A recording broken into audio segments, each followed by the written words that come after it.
Good evening, welcome. I hope everyone had a happy 4th of July. It was short, but we're here, so. All right, so we're going to get started. Hopefully everyone had a chance to take a look at the minutes. Is there anyone who would like to motion to approve? So moved. Second. Thank you. All right, I know we have a few things, Josh, you want to go over? Yeah, so trying to parcel out our time a little bit better. I want to take maybe up to 30 minutes to cover a few admin things before we get started with Sergeant Bishop and Lieutenant Bagby. So a couple of the things were, in our relationship with Jensen Hughes, Rania and Deborah had asked to be CC'd on our correspondence with the CAP. So I wanted to let everybody know that. So if there's an email and when I reply, they're on there, that's why. So that they can see the communication. If there is anything that you feel is confidential that you want to email us and have them not CC'd on it, just let us know that. And then whether it's to Adia or I, then we can address that separately. I know there was a couple responses after the last meeting where I added them on there. That's the reason why. So if you remember back, I went through and watched some of the old CAP videos, trying to clarify a few things. So if you remember back, Stephanie was voted as the spokesperson for the use of force policies. The one that was posted last month that hopefully everybody got to watch the video of Lieutenant Bagby, the use of force reporting and accountability, caps off the use of force. And that's where S3, so Adia and Dan, will step in as the spokesperson or moderator. It's been called a few things throughout some of the videos. So they'll assume that role. If it's all right, I'm sorry, two more things. So today is the scheduled date for the main use of force policy recommendations. As Chief Terry said, you can submit them later, but they'll be handled a little bit differently because they don't fit with the schedule that we've created. Hold on a second. No, look at my password.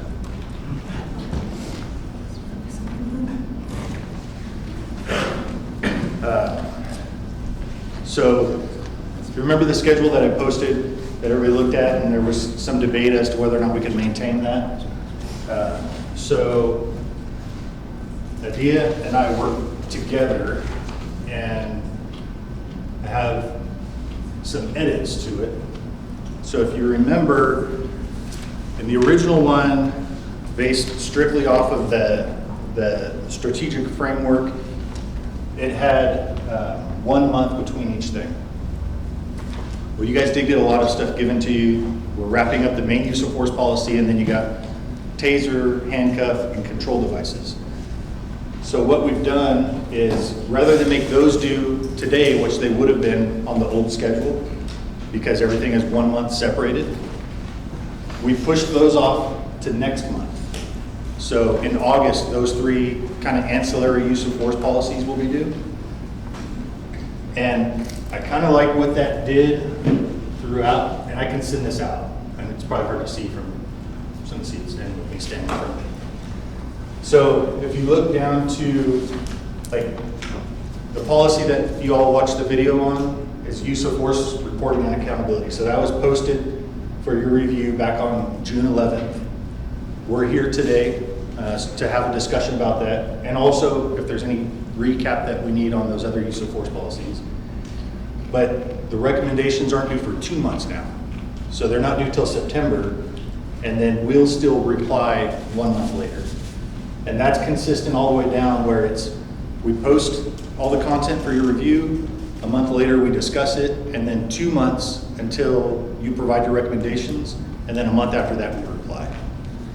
So I think that is a very fair compromise to give a little bit more time for that review. And I think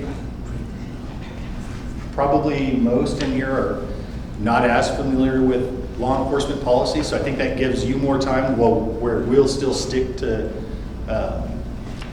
the 1 month response. I'll say as best as we can. Maybe we'll be a day late here or there, but as best as we can, we'll stick to that due date. Any questions about that? Like I said, I can send this out. Sorry. So that's the only difference is the review time for you has grown to 2 months. Regarding the response, is it going to be individual response to what was submitted, or are you going to do like a group conversation response to like the common themes or common suggestions that were submitted? So we'll try to make it as specific as possible to each recommendation. Some of them where it's a section, or I haven't seen it, a section that's been rewritten or the policy, those are a little bit harder to reply to. So I already talked with Sergeant Bishop about how we'll do that.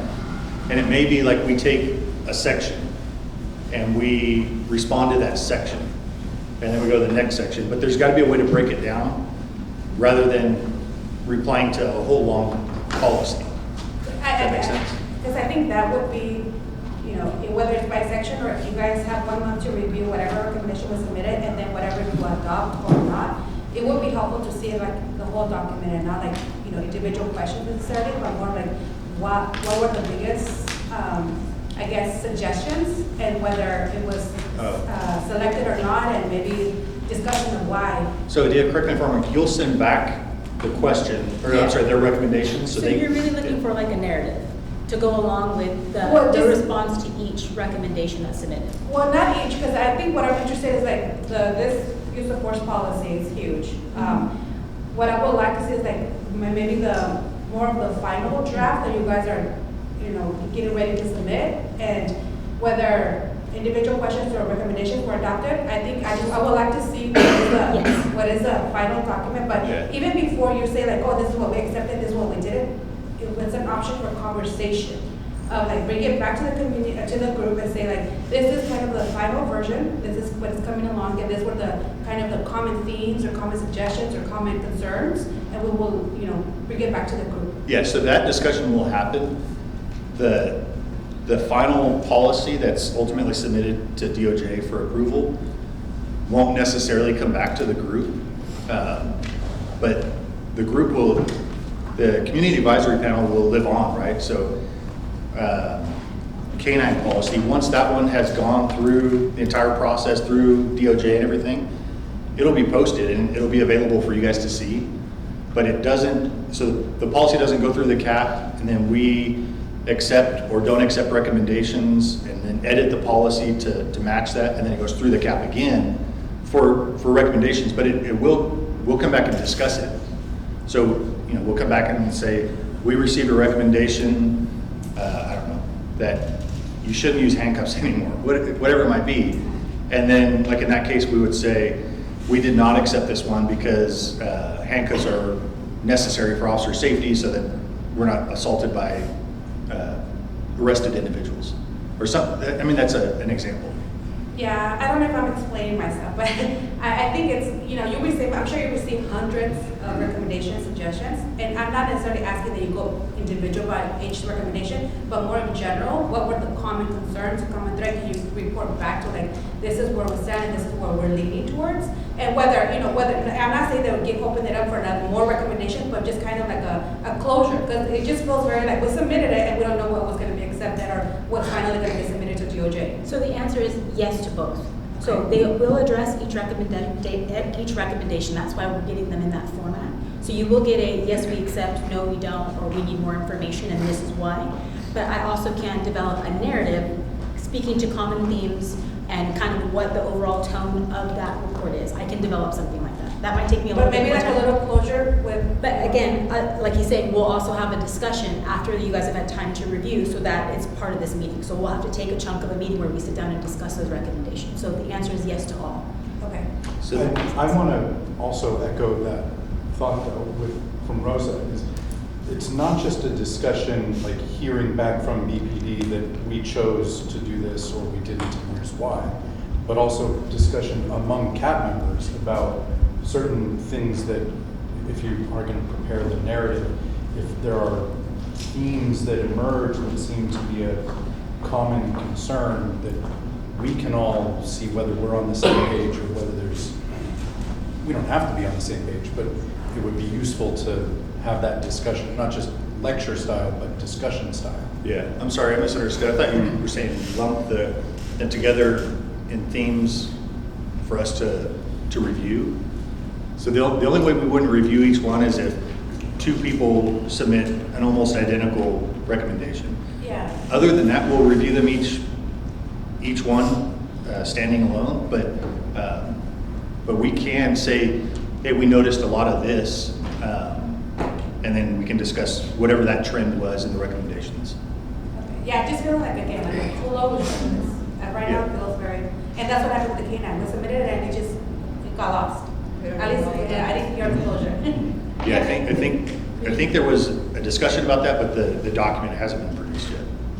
Yeah, I'm Kathleen? checking. I still don't understand when discussion will happen and how. Because I think with them too, we need to actually be able to talk back and forth with you and not just, oh, we accept I mean, that's fine, you have that right. Yeah. But I mean, when can we actually, like, you'll tell us and then well, why and how will that work out and how does that fit with the law? Yeah, so I wasn't present for Captain King's verbal response to the K-9 policy. It was not very long and it was not sufficient.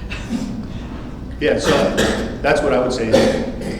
When we give the response, that's when, if you have a comment to make regarding either our decision to accept or not accept, we couldn't drag it on, for the whole meeting, but we could definitely have a little conversation to make sure that both the PD and whatever CAP member it is understands the reasoning. You may not agree, or we may not agree, but at least we can explain why.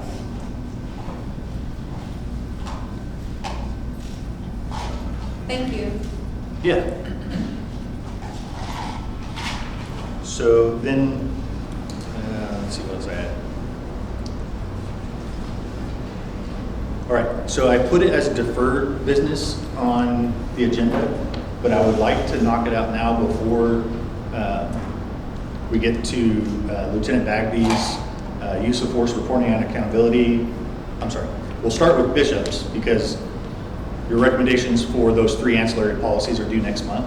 So if there's any questions or discussions that you want to have regarding those 3, so we'll start with Sergeant Bishop, and then we'll follow up with Lieutenant Bagby regarding the video presentation. So if you'll bear with me while I jump ahead to the deferred business. So there was a lot of discussion about the proxy attendance. Anybody get anxious or anything when they saw that on the agenda?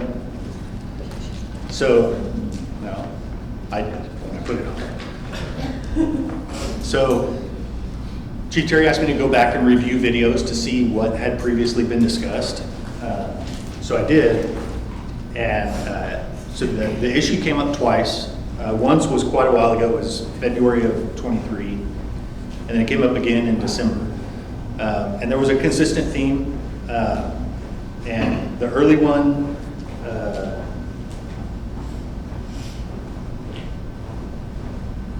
sorry, trying to make sure I refer to the right one. I think it was, yeah, the early one was voted on. And what was voted on was that qualified substitutes were okay. So still not a real clear picture, right? So then again in December of 23, the issue came up. And in that one, Chief Terry was very specific that a proxy or alternate or substitute, I think throughout the videos have been called all 3 things, may attend when the CAP member is unable to attend. So then, like Rosa, I know you talked about the concern of the continuity or the alternate or proxy not being up to speed. So in reviewing the videos, I noticed some of the older ones, the audio wasn't great, but in the new ones with this new little microphone, it's much better. So I think they're able to keep up. So with the videos and to be consistent with what Chief Terry had discussed with the group, beginning next month, we'll start with the member or the proxy can be present, but not both at the same time. I'm sorry. I don't like that. Terry did not say We that. discussed in the beginning. Teacher said vote was about voting. Teacher said they cannot both vote, and that they can't, well, maybe they can't both interact, but that they could, it was very clear, he said to us at some point, that they could be here both at the same time. And it was never, I mean, maybe we'll change that, but So if it you- was never resolved. Yeah, so I don't know if something was said outside of. No, it was in the meeting. Yeah, so going back, if you look at the December 12th, 2023 CAP meeting, Chief Terry states that his intent is that CAP members may have an alternate appear in their place while absent. He acknowledged that multiple members of named groups in the judgment had been attending, but that his intent was to honor the policy and to be faithful to how it was intended. So I don't believe that anything is lost in reviewing the video, and then if the member is unavailable at the next meeting, then the proxy can come in and they're still up to speed on everything. Is there a way we can maybe, I mean, because also, a lot of the people who are more concerned about this are not here, so maybe a conversation, but also like what makes sense? Because I understand the interest of like moving forward, but at the same time, I think it becomes an issue when it's like interrupting the progress, and I think we've now developing a very comfortable process and structure. And so, because I mean, if we're willing to go back to like, well, how do the members were selected? How do you I think we can, take holes at any process.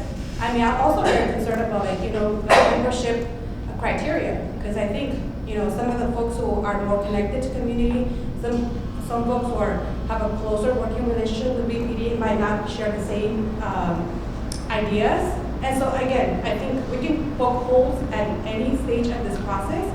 I'm just, like, how can we move forward?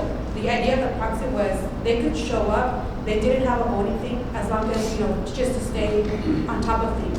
So I guess, so I'm not repeating or talking in circles. I don't know if there's a possibility to table it, to have a conversation for people who really raise that.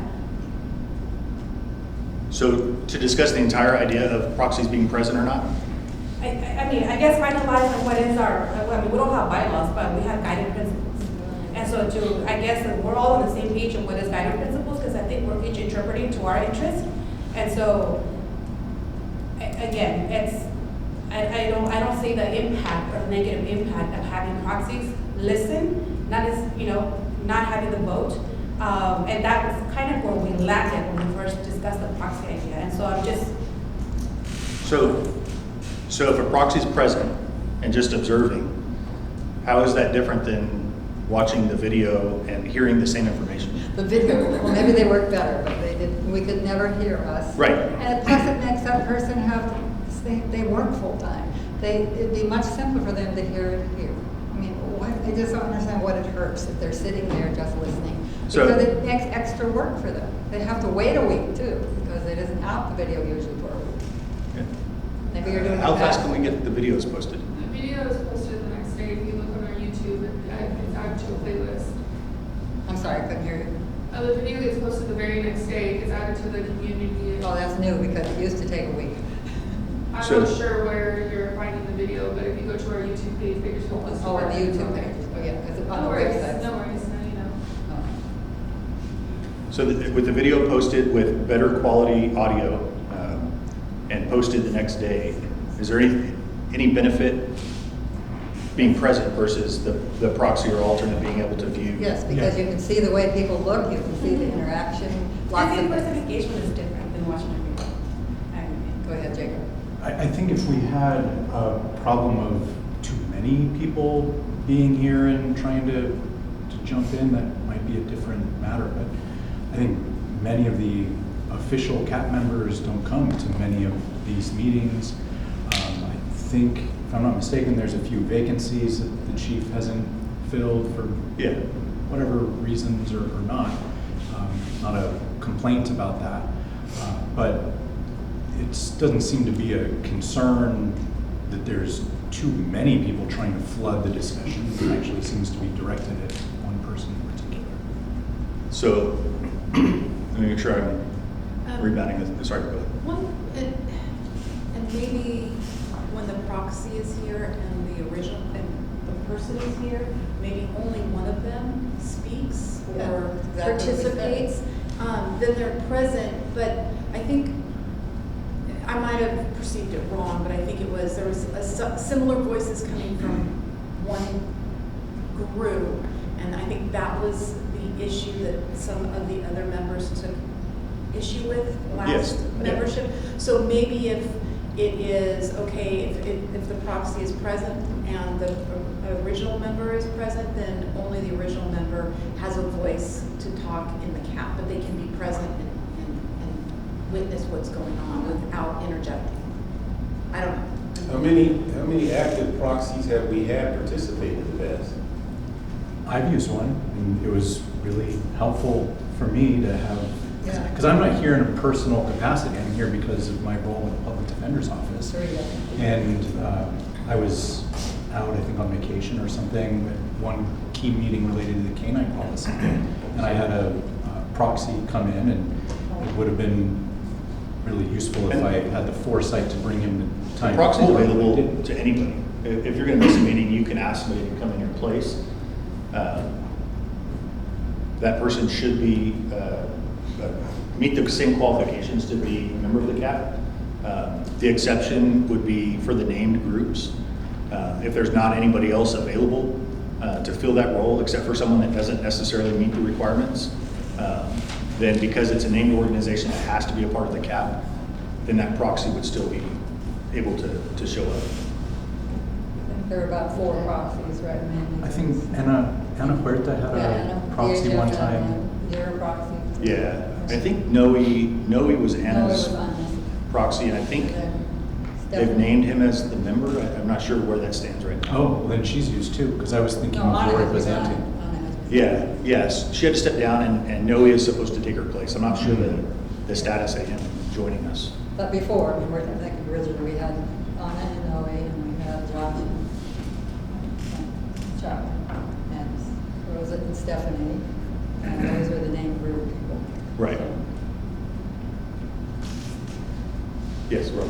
I tend to agree with, well, everybody has a point, but I think Tabitha hit on the genesis of this conversation, the issue.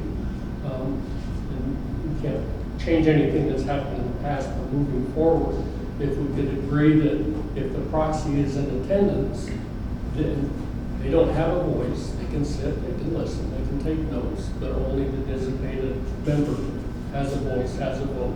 Proxies, I don't want to make them second class and have them sit at the back of the room, but as far as the conversation, table, this group, it's members only. If the member's not available, then the proxy obviously steps up and takes the place.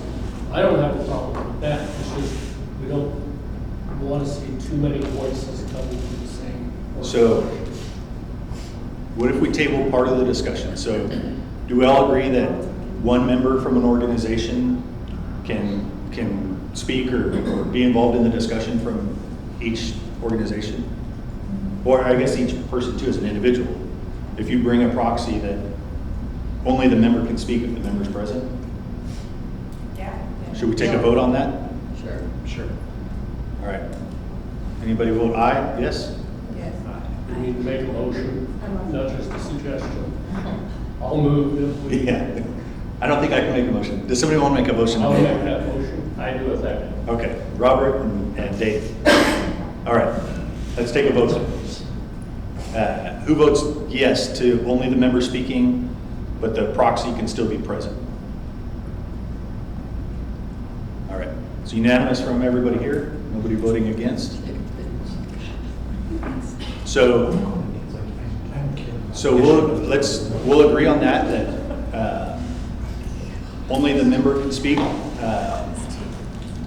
The proxies being present, let's do what Rosa said and table that and let Chief Terry weigh in before we say, yes, they can actually still sit here.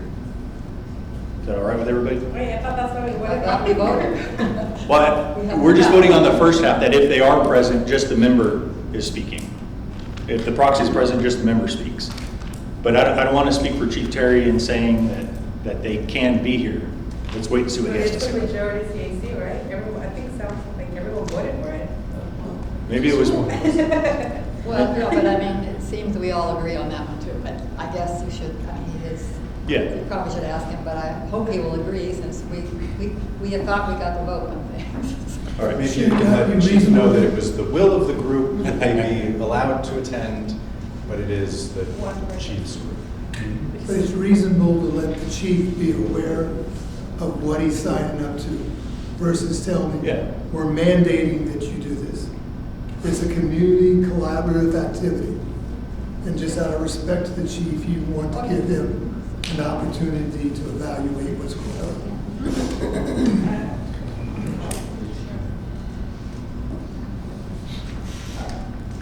That was. So what can we expect on that? More discussion next time, or a decision by the chief next time?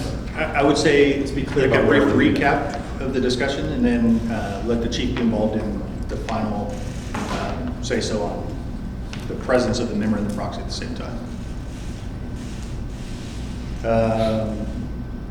Couple other quick things, and these ones hopefully are not controversial or require a vote.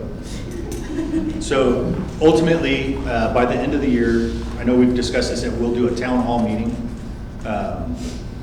So with that, we'll be posting the use of force policies for public review or public comment. We'll probably use Conveo. It'll be a little bit different because BPD won't be replying to the individual regarding the recommendation. We'll just be considering it for editing our policy. But then the intention is to, like I said, before the end of the year, actually have a town hall meeting somewhere. I'm not quite sure where. I know we've used the MLK Center in the past just because their gym is so big, but we'll look for a venue to use. So as representatives of the community, if you could start that discussion with whatever groups you're involved with, like, hey, there's going to be a town hall meeting and BPD is going to be posting this, just so they can start thinking about that, so that we can get our attendance rate up and we can hear from everybody's input. Do you have any idea what month you're thinking? What's that? What month you're thinking? I don't know yet. It depends when we get done with the use of force stuff, because we want to get all the CAP's input for the use of force policies and then get the community input. Sorry, I have a question there. Yeah. How many districts or regions do we have within this BPD? I know they're divided into like 6. 6. Yeah. Is there a benefit to maybe rotating a few, not whole 6 districts? What they call district? Zones. Zones. Yeah. Not rotating through all zones, but at least electing 1 or 2 or 3, just to ensure that the majority of districts, especially where we have a higher incidence of use of force, people can really participate in that. Yeah, potentially. And then, like I said, we'll post it online and advertise it online for people to be able to comment on there as well. Because as It's- a board, I think we will. If the situation is like, oh, we need more manpower to help organize something like that, I know that some of the orgs will be interested in helping co-organize, finding the venue or setting up whatever we need to take it to that Yeah. zone. Yeah, I can't commit to it because it is in like the idea phase. I don't know exactly what it'll look like yet. But I know that it'll have the 2 components, online and an in-person option.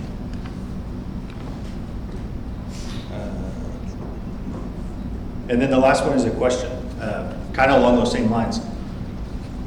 Has anybody brought up any of the CAP discussion to your communities or coworkers or friends or anything, just to get their input up to date? And if so, any quick descriptions of what that looked like? I have, yeah. We have another group, we work with people, I talk about it to several people. They're upset they couldn't hear, but now they can hear. And I think that really having a big meeting is important, because they would actually get to come. Anybody else? Yeah, it's not fun to hear though. I think there's a lot of people that are happy that BPD is attempting to get input, but also see it as being entirely unresponsive to the input, and highly skeptical of whether anything of substance is actually going to change. Is that specific to one of the policies or just in general so far? Well, in general, but specifically the only policy that we've reached an end to is the canine policy. That's right, because the First one was the Community engagement. My office didn't care a whole great deal about the community engagement policy. I mean, and I guess just to add, I'm like, what are they saying? Same people talking, but I don't see anybody else. But just to report back, because we do work with a lot of the community members, and I think just in general, I think concerns about, we're moving into like year 3 of the stipulated judgment, and whatever policy or training that is happening, like, real change on the ground. Still concerns of like when there's incidents and, recent incidents on the media does not help, an incident like that does not help, does not convey this, what we're trying to achieve here. So I think just also frustration and, what is on the, I guess, administrative or policy review, what is happening and how or when can we expect real change on the ground? So, like Chief Terry said before, like that's really like the driving factor to get some of these done, because we can't implement these policies until they get through this process. So the sooner the better. And I know it probably feels bad that we're like, come on, let's get this across the finish line. But that's our goal, is so that we can then have all the officers review it, acknowledge it as that this is the new policy, and then that's our standard. That's what we hold them accountable to. I think use of force has been in some level of review for 9 months. In that time, I think we've graduated 2 academies. The fortunate thing is Sergeant Bishop assisted in writing the new policy, so he's training them consistent with that. But that's not the policy of the department that they're reviewing right now. So the sooner the better, so that then we can do exactly what you're saying, have the effects of the new policy taking effect on the ground. Because my area is a wait and see. I'm just gonna wait and see. And it's just, we'll wait and see. The feedback I received is, I couldn't hear you. Did you say that? It's a wait and see. That's what the community said. That's we're just gonna wait and see if anything actually changes. But like you said, none of the policies that we're discussing with our community is implemented for them to see the change. So all they see is the same thing, because we're talking new policy to them, right? But the new policy hasn't been implemented. So in our community's mind that we're going back talking to, they're thinking that the new policy is in effect because that's what we're talking about. And the fact that we have to be clear that this is what we're trying to do right now, it's not implemented as of yet, so it's gonna take some time to see that. So we have to also be realistic about our conversations with our community folks too, because they're not seeing what we're discussing with them about the new policy, because BPD is still operating under the old. So we have to be mindful of that as well. I have a comment, but I know he had his hands first. She stole my thunder.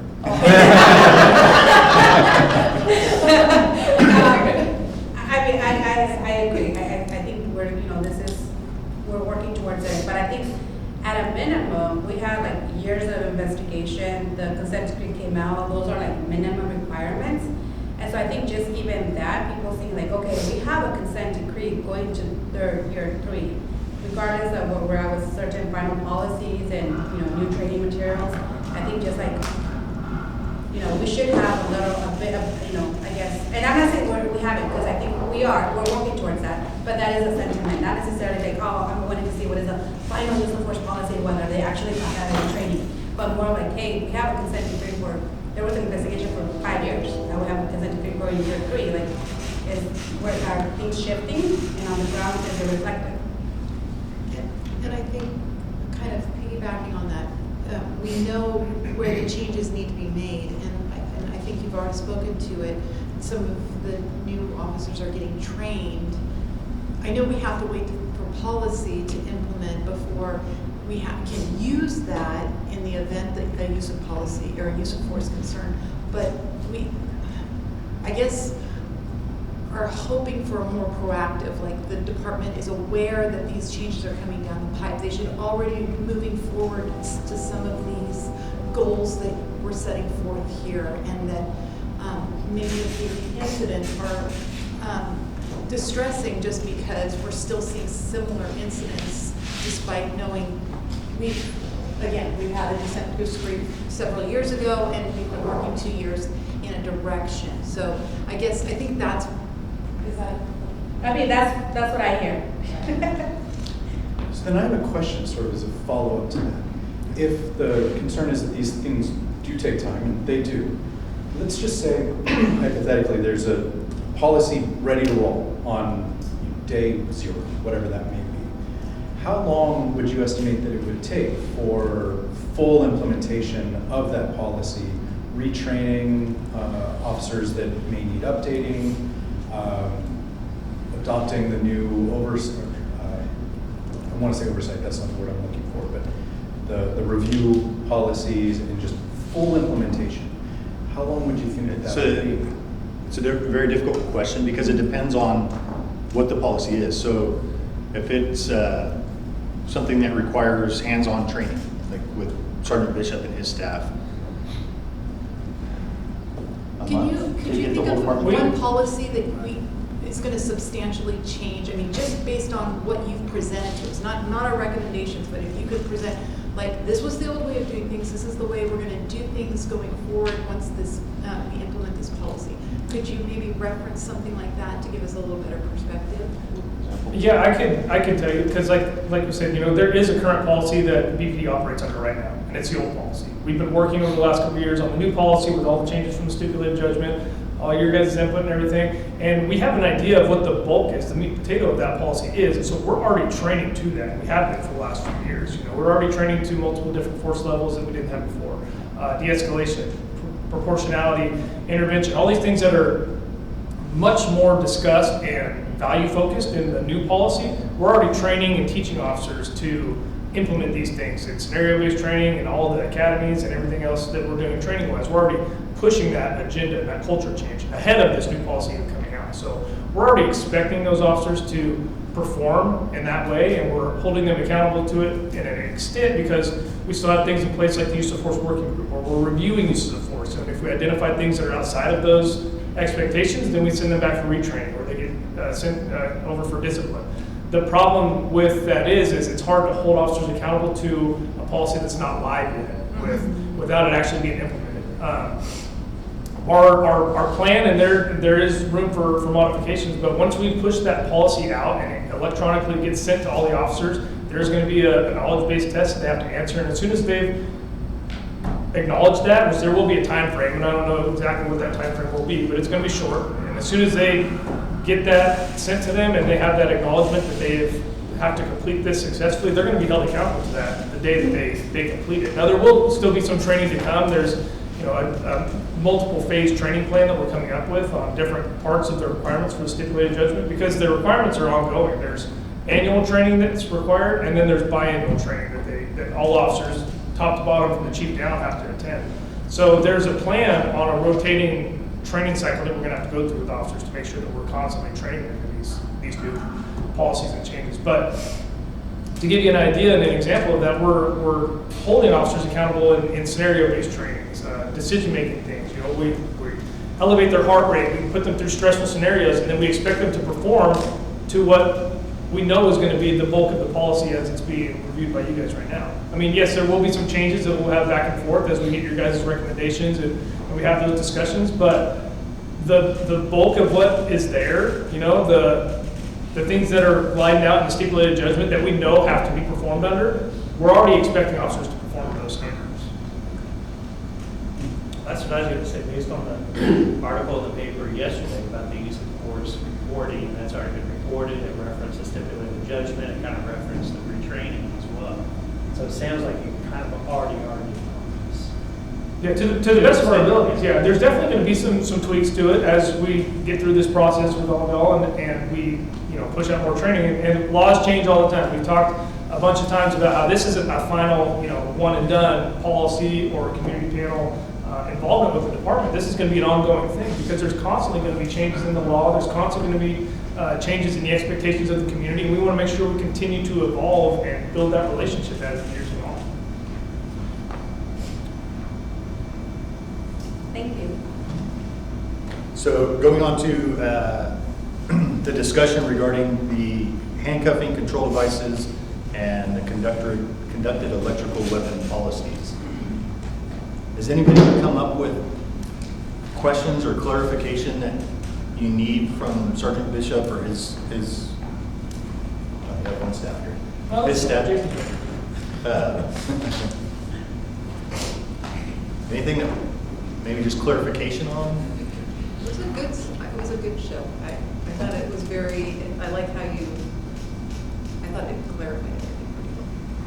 I have gone through and I've checked Conveo regularly just to see if there are any new questions, and I know Stephanie keeps track of them all. If anything new comes in and it's marked as a question, we make sure that we get a notification, and even things that might slip through the cracks or something that's a suggestion or a recommendation, I make sure that we've been checking it periodically. If you guys do have questions or thoughts that you want to put on there, I mean, we're still regularly going through and checking it just to make sure that we're answering you guys' questions that you have. If you guys have any questions on it at all, or have seen things and you want to know how that's going to apply to these new policies or anything, put it out there. These are the types of interactions we want to have, and we want to make sure that you guys' thoughts are heard or questions are answered. So I know there was a couple questions submitted earlier on through email. So if you would like to do that through Adia or I, we can put you in touch with somebody. If you feel like you need to have more of a discussion, then just submit a question, receive an answer. I don't think Sergeant Bishop ever sleeps. So if you just shoot me an email, say, hey, I want to talk to Sergeant Bishop about this if he's available, I'll reach out to him. He can fulfill that. I have kind of a nuts and bolts question. So we got an email with the YouTube link to the video for the upcoming discussion, and that was helpful. But I remember seeing, maybe it was in that email, claim that it's also on Conveo. I can't find it there. So where the policy is posted, actually I can't remember if it's the policy or policy guide. One of the documents right above it, it's posted there. Do you mind pulling it up on your Yeah, because laptop I and get showing it, us? because it was complicated. I've got Conveo open right now, and I'm not seeing it. And while he's figuring that out, one thing that I was thinking of is you guys were talking about, how your communities and your groups are responding, and they're having these expectations like, well, we'll believe the change whenever we see it. And I can tell you that since we've put that use of force working group into place that's discussing the main use of force policy and how we review use of force, we're able to identify trends or issues that we might see that we want to change or modify, and we can see those things and then start to address our training to make those changes and see the difference. But there's lag time, and even that in the small focus that we have within the department, where we look at things that are happening from a month ago, identifying them a month later, and then putting that training together to the officers that are actually involved a month later. So you're still looking at a little bit of a delay in the progress there. And by the time that takes its toll and gets through, the 400 something officers that we have in the department, there is a little bit of lag time there. But I can tell you that we've been able to identify issues like, for example, like fist strikes. We were trying to see a reduction in fist strikes and overall use of force. We feel that there's better techniques that we can use, different types of joint lock techniques, different types of de-escalation techniques, things of that sort to try and see a reduction in fist strikes. And so we're able to address that in our training, and as a result,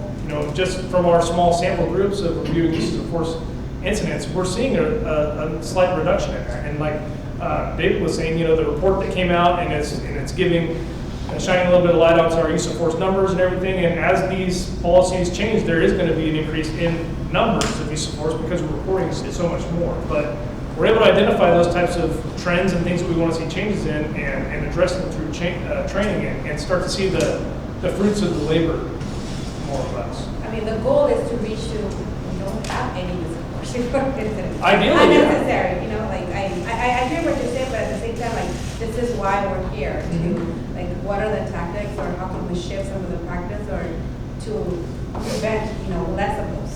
Because if one death is too many, and I think in 2023 we had 7.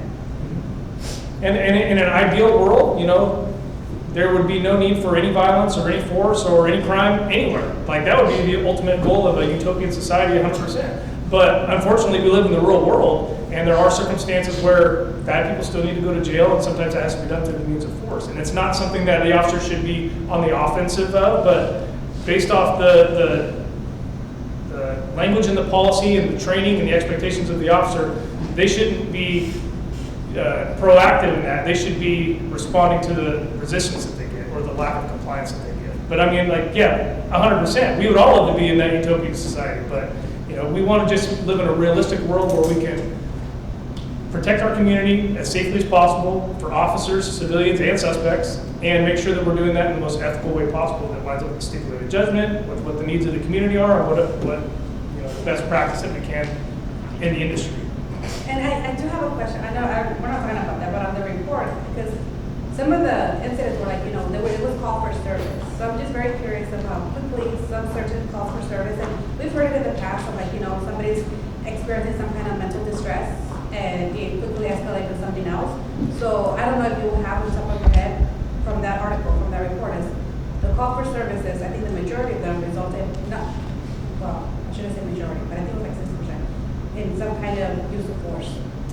Is there like what is a general call for service and how, I guess, I'm just curious of what is it that we're missing of why somebody's calling for service that escalates to? That doesn't mean that it's the person calling. That means that somebody called and requested that the officers respond, and at some point during that response, them handling the scene, the use of force occurred. So, like a domestic violence, if a victim of domestic violence called, and then the officer gets there and the suspect fights with the police, that's a use of force stemming from a call for service. And I don't know the exact number, so don't quote me on them, but I do know that of all the calls for service that we respond to, of all the interactions we have with the public, the times we have to use force is usually less than 1%. And the majority of the times that we do use force result from calls for service. So if you're looking at the 60% number that you might have seen on there, they categorize what led to the contact when the use of force occurred. So 60% of those probably come from calls for service that officers are already having to respond to, some member of the community calling, and then the other 40% could have come from proactive activities, traffic stops, subject stops, being flagged down, things like that. But calls for service is when someone from the community calls and we have to respond. And of all of those contacts, and again, don't quote me on the numbers, but it's almost always less than 1% that we end up having to have a use of force encounter with somebody. You just described traffic stops and proactive activities. What's that? It's an officer conducting a citizen contact without someone having to call in. So a traffic stop is a proactive activity if an officer is initiating that on their own accord. Conducting a subject stop on someone walking down the roadway, a bicycle stop on a bicyclist that's violating a vehicle code violation. Anything that isn't resulting from somebody calling 911 or calling the police department and generating a call for service where an officer has to respond to that call. So it's proactive activity, it's self-initiated activity. Those are things that an officer initiates on their own in order to thwart crime, prevent crime. There's a whole slew of reasons. So if there's no other questions regarding those three ancillary policies, we're ready to move on to Lieutenant Beck. Did everybody review the video? Wait, I'm sorry, I do have questions on the last three policies for Adia. Will you be sending out another forms link for those three separate policies, or should we use the same one from before and just mark that it's these other? You can use the same form, but I will send out an email after this with the same information. It's the same form, you just drop down and select the policies. So I'll keep the use of force one in there as well. I'll just keep adding on the additional policies once we have them ready to present. So as soon as you have recommendations, the minute that they post it, you guys can go ahead and start submitting. So it's the same link, same form, but I'll send out a new email with information specific to these policies. I'm not sure I'm getting your email. I don't know, big deal. Hey, one thing about self-initiated activity that certain districts didn't say, it also includes where we send them to do something. it's not, the officers only make discretion. So if we sent you to make a car stop, we sent you to an area to do some presence patrol or some extra patrol type deal, that is also considered self-initiated activity, just so we're clear. That is good. It's not just the cops driving around, random stopping, whatever, like, sometimes we send them, most of the time, we send them for some reason, So I think like, felt like a point of clarification from. like a school zone, you know, when school starts every year, there's those officers around the schools.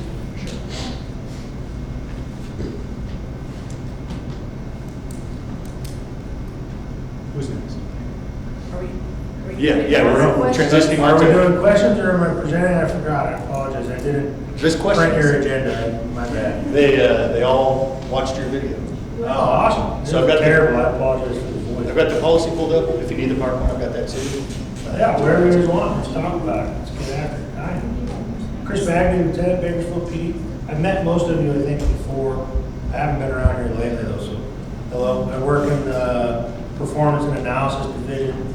I oversee the Quality Assurance Unit, Crime Analysis Unit, work with the Wellness Unit as well. Sorry. I have a couple of questions. Yes. I'll start with, who comprises the use of force work group? Yeah, that's a great question. So the Use of Force Working Group is led by an Assistant Chief. He's right there, Assistant Chief Blakemore.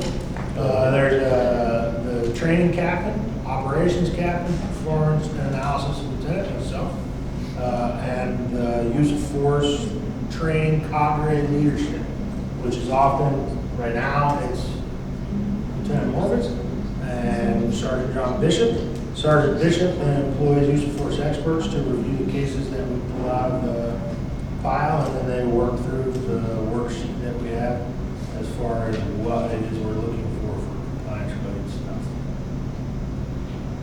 Any outside professionals outside of law enforcement that would be beneficial to that group to assist in development of policies and be kind of an outside perspective? Yeah, I'm open-minded about it. Currently, there are no outside folks involved, outside of the monitoring team and the people related to them, some of their experts.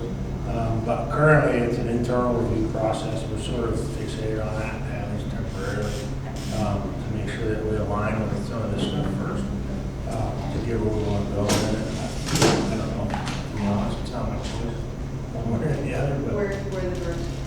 The only reason I asked that was just because, you know, with talk of de-escalation practices and some of these other things, there may be some community professionals that could assist in, you know, improving the outcomes and discussing, you know, some other methodologies that might. I will tell you that we have other working groups that we're standing up. So one of those is the CIT working group, which does comprise of folks from the mental health department. And our other ones, the search and seizure, lots of from the DA's office, things like that involved. So it's not something we're completely opposed to, it just doesn't fit currently in that particular one. Yeah. How often does the membership rotate when they work? The membership of the working group rotates monthly, right? There's different supervisors and different use of force people and different patrol people involved monthly. So each inspection, they have, I'm a big checklist guy, they have a checklist they have to follow as far as what they're evaluating and how. And then they provide their feedback each month. The leadership changes whenever we change position-wise.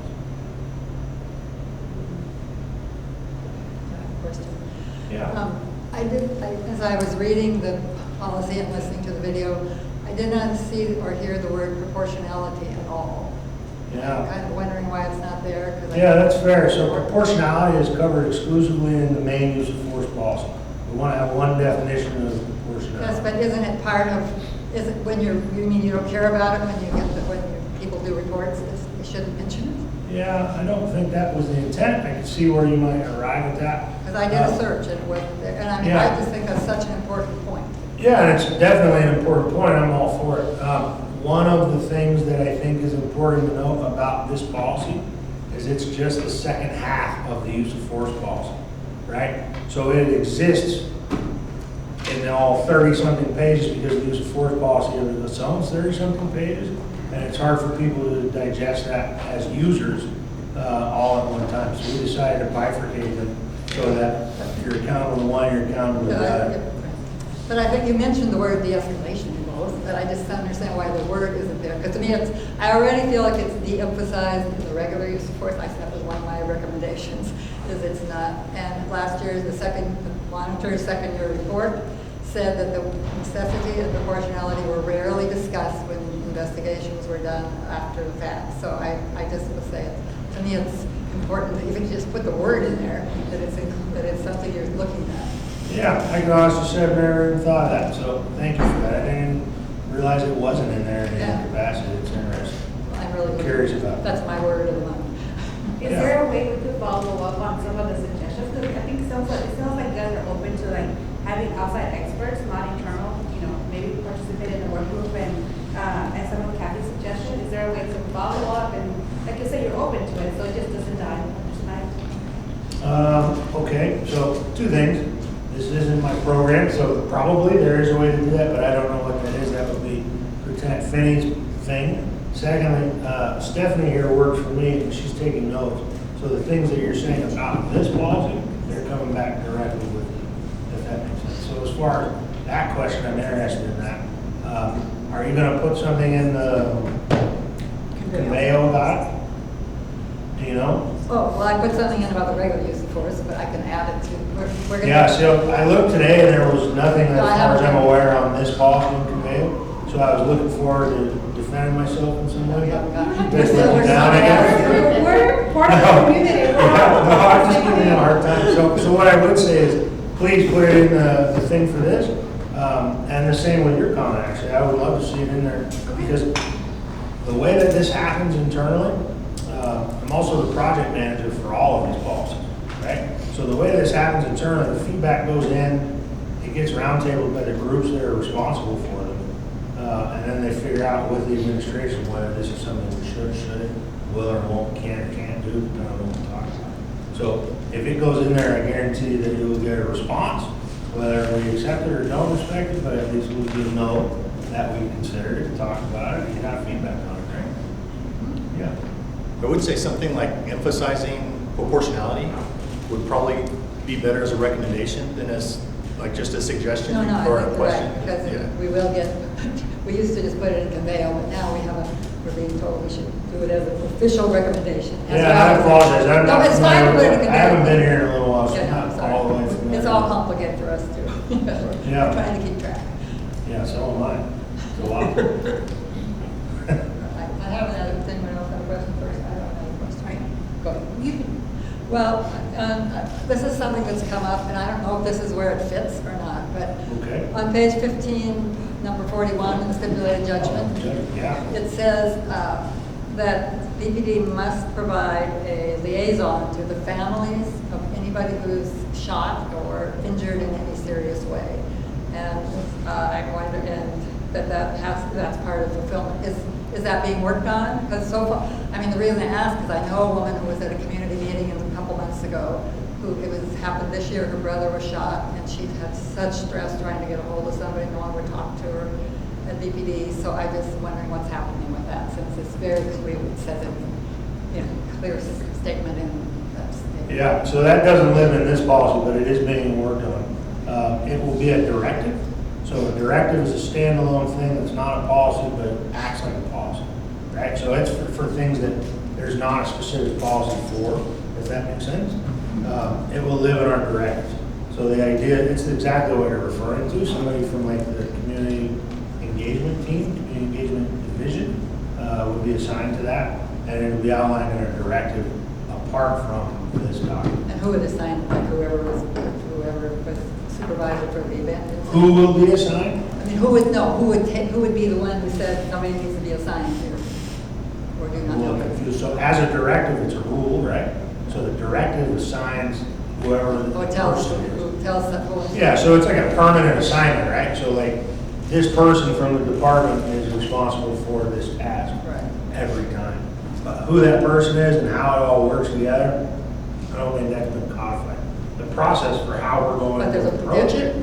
it it is being codified, but Okay. the specific like role and duties and things like that, those are things that, I heard somebody talk about the judgment being 3 years old and all this stuff. It's very much this giant Gantt chart of different tasks and benchmarks and things that have to be accomplished.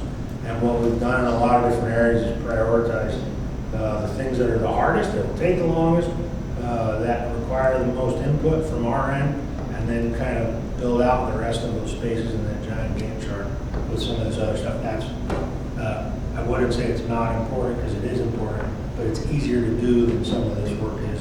So it's kind of fallen in maybe second tier to stuff, if that makes sense. Some of this is very much just about managing time and resources and getting tasks done with relationship to the judgment. And that's some of these paragraphs that haven't really been addressed very carefully yet, they live in those places. So just so you know that. But Kathy, to understand your question, you're asking like, what is the criteria of which family gets assigned somebody from BPD? Well, yeah, I've been saying, it must say in there that whoever did, this person at this level, or whoever was in charge of the incident will report it to the community engagement people, and they will send the person out. I mean, you're saying it's sort of a process thing? Yeah. So whatever the triggering event is, which has not been decided, to your point. Okay. Right? So like, there are specific words in the judgment that we will incorporate, obviously, and specific tasks, obviously, that are incorporated in it. But if you're asking me to define clearly for the process here, I didn't come prepared for that. But that being said, I will tell you that whatever the triggering event is and whatever fits within the use of force policy. So I think it involves anyone who's had maybe deadly force or something like that, then that would trigger whatever that response is, if that makes sense. So the use of force policy defines the types of force, right? Yeah. So whichever category that we're talking about, and I don't have the judgment in front of me, Steph might have it, that clear my mind. What's So it the says, triggering event there, please? families of people involved in an OIS or to an individual who sustained serious bodily injury as a result of the officer action. Yeah. So whenever those events occur, then it would trigger whatever that directive is. Does that make sense? So I guess, because I did have one, it was the last year she reached out, and I haven't checked in, but. Who, she said sorry? An incident that happened. Oh, an incident. Yeah, an incident that happened where she said she wasn't sure how to contact the county to follow up. You know, her loved one was killed. And so I guess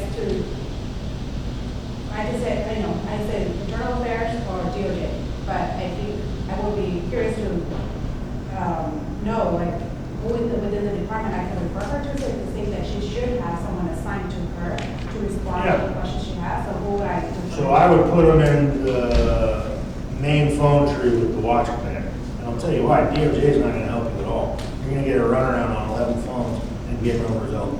Internal Affairs is not going to talk to anybody about a case that hasn't already been adjudicated. So if you put them in the main phone tree to the watch commander, you route them to the correct supervisor, correct captain, correct lieutenant for that specific incident. That would be the fastest way to deal with it and most efficient in the current framework. Right? In that situation, we would be reaching out to them. Right? And then it gets into a whole thing though, right? That thing's not written especially well. So serious bodily injury is defined by whom and what definition, right? Is it an ursus injury? Is it a violent crime injury? 4 definitions of serious bodily injury in California, right? So how do we deal with that? Particularly in relation to the use of force. Then you get into family member. Which family member? Next of kin? Closest available family member? All of them? Some of them? What if they don't want us to get in contact with you? I mean, there's issues that get involved that none of that judgment addresses that we actually have to practically address. So like it gets a little complex. So I don't really want to deal with how that will work, but in the short term, to your question, I would route anyone who has a question that needs to get internalized to the UD to the watch commander, because they always have the direct route to whoever it is, or the ability to find out. That's how I would do it. If somebody were to ask me that question, that's what I would say. Or in real life, I would just find out who it is and direct person to that person. That's the answer currently. There's other options, you're probably just going to run into a wall.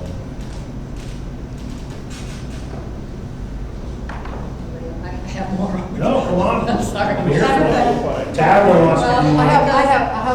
break. We'll take turns. Go first. I have this really long. So Yeah. one of the issues I think has always been who polices the police, especially involved in officer-involved scenarios like incidents like this. So my question is, has the department ever considered using a community review board and developing a community review board in some capacity to improve transparency?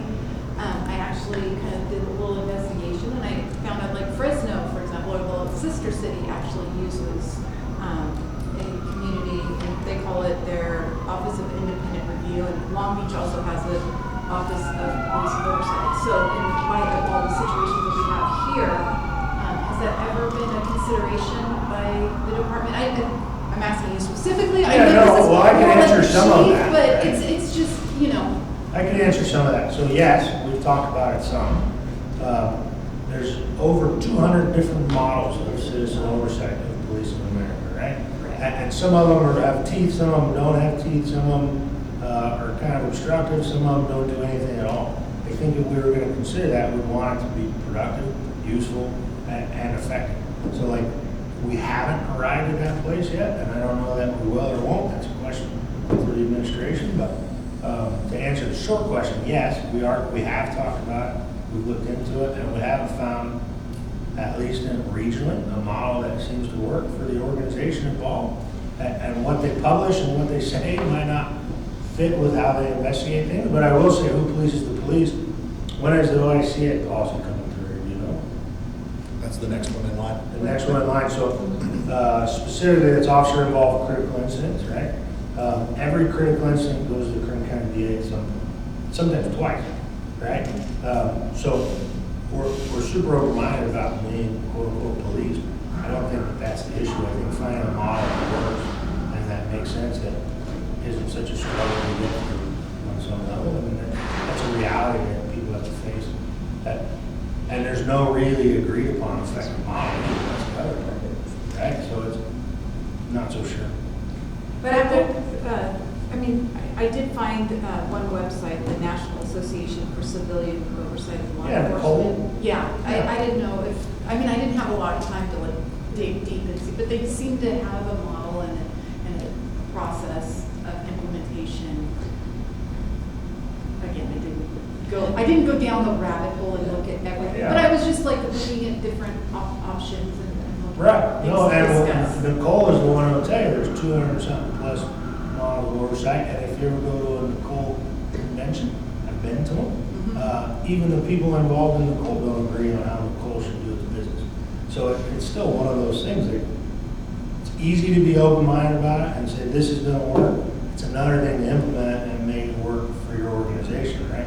And anyone in law enforcement, I'll tell this whole group this, I work on the National Institute of Justice Elite Scholar Program, go all over the country, do evidence-based policing stuff all over the United States with literally hundreds of agencies. Anyone in this business who says there's one way to do something and all agencies should do that is telling you something, they're just selling you a bill of goods, right? It might work for you, it might work. So for instance, you said your sister agency, I think it's Visalia maybe, right, up north? Fresno. I thought you said it was Fresno's sister agency. Well, not a sister, but I mean, well, I always think of Oh, Fresno. like as and part of Bakersfield Fresno looking very PD. similar, both Central Yeah. Valley. Yeah. I mean, No, I comparatively. agree with you. And I'll tell you that Modesto currently, been working with them on this exact problem, is currently trying to find the right model that works for them. And between the civilians involved, law enforcement people involved, the city attorneys, and the prosecutorial bodies, they can't agree on anything either. So it's this ongoing thing, and I will tell you that Fresno and Bakersfield, Central Valley, sure, different sizes, one, two completely different dynamics with the community, and completely different approaches to how to deal with it as well. Fresno's very closed off comparatively, right? They do their thing, and that's about it. So I mean, I'm not saying no, I'm also saying it's not my decision, and I'm also saying that I'm open-minded about it, but I don't know that I have seen a model that makes the most sense yet that would work here, to be honest. But even if you haven't found a model, you're saying like, I guess with your experience in that conversation or in that space, do you see a benefit to a community provided, oversight or whatever the term? Yeah. And I mean, because I think that's usually how models begin. Like, I agree, there's no one size fits all, especially here in Bakersfield. And so with, having the history that we have, trying to rebuild this community partnership and being transparent and being, accountable. I will be curious to hear, like, you in that role, do you see a benefit to it? And is there, like, you don't have to have everything in mind all the ducks in a row to start something, but like, see, this is. Yeah, so I would argue a little bit differently. I agree. I'm a very process forward person, right? So I agree, you can fail forward and figure it out as you go along. That's some of what this group has done, right? Very much so. It's very much self-organizing into its own thing. And that's a healthy way to build anything, in my opinion, right? Now here comes the however. The however in this case is that if you're talking about civilian oversight over law enforcement, they cannot be concerned citizens without any real training, right? There's so much legal stuff involved. They cannot be, well, I say they cannot be, they should not be super fixated on their own ideals one way or the other. It has to be an open-minded, well-trained, organized bunch with very specific parameters about what their responsibility is, confidentiality agreements until the case is closed. Like, there's a lot to that. So you say they fail forward. I don't disagree that you could fail forward. I think that there's a lot of conversations to be had about what the guardrails are, constraints, restraints, and all those things before you even start trying something like that. And I'll be honest with you, I don't think that we're there yet, at least as far as I see it, because if you can't settle on a framework, you're never going to arrive at a model.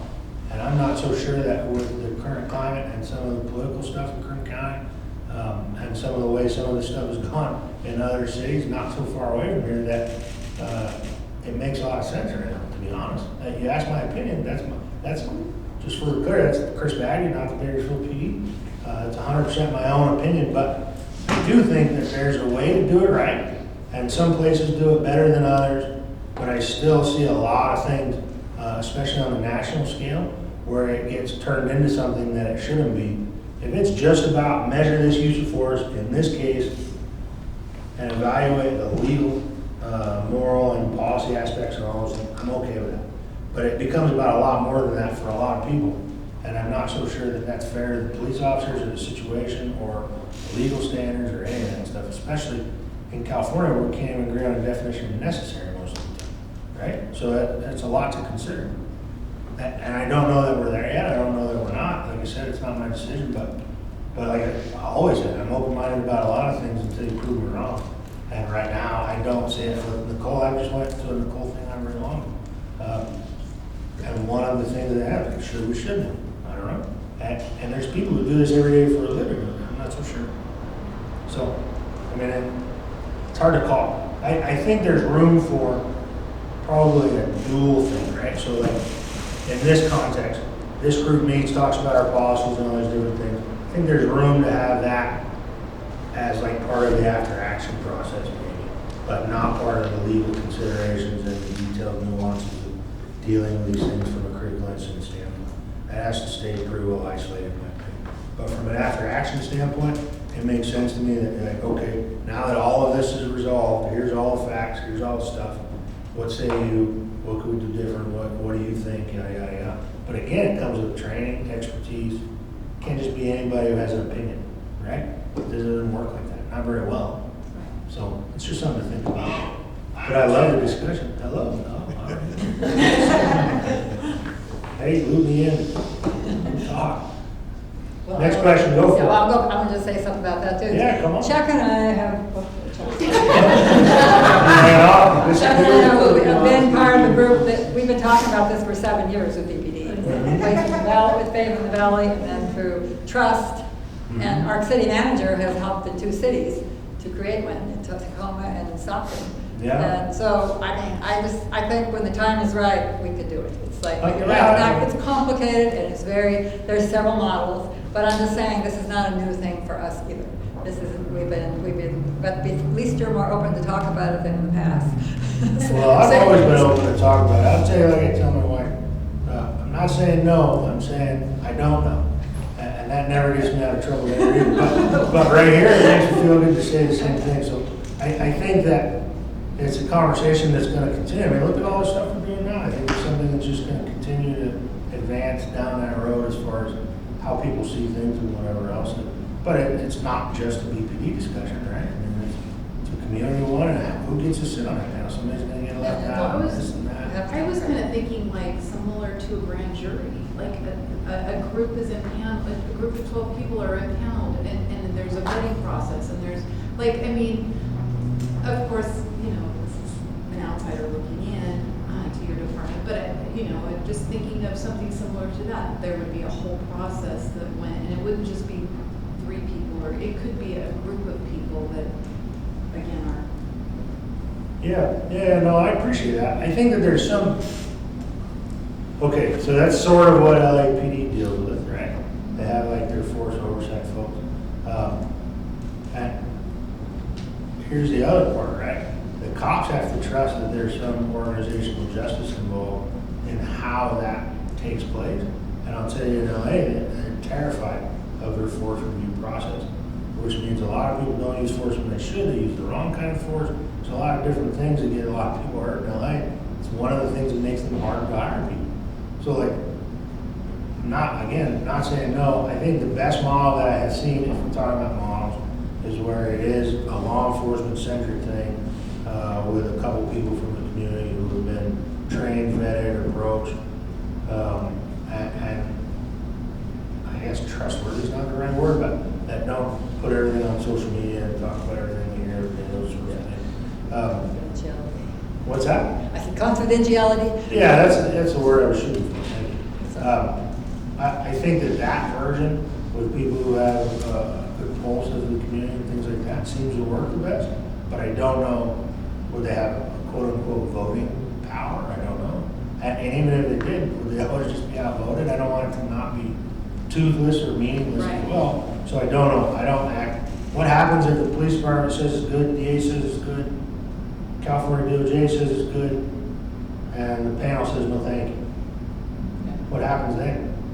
You know what I mean? As far as how it's supposed to fit together. Because the way that they're looking at it is from a different lens at every time. And that's really where it gets sticky. Strong sergeant for that public. Well, but structure has to be able to adapt as well, so.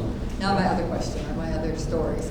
Because I work with complaints, people for years, you know, helping people. Can you say that one more I said time? I work with people who do complaints. Oh, yeah, Make yeah, complaints. complaints. And, I mean, I actually don't work as directly with them. I work a lot with somebody else who does and help proofread and make sure their complaints make sense. Yeah. But anyway, it has to do with training and like you're saying, you know, what your video said about after there's some use of force, you have to talk to the person, especially if there's been a problem.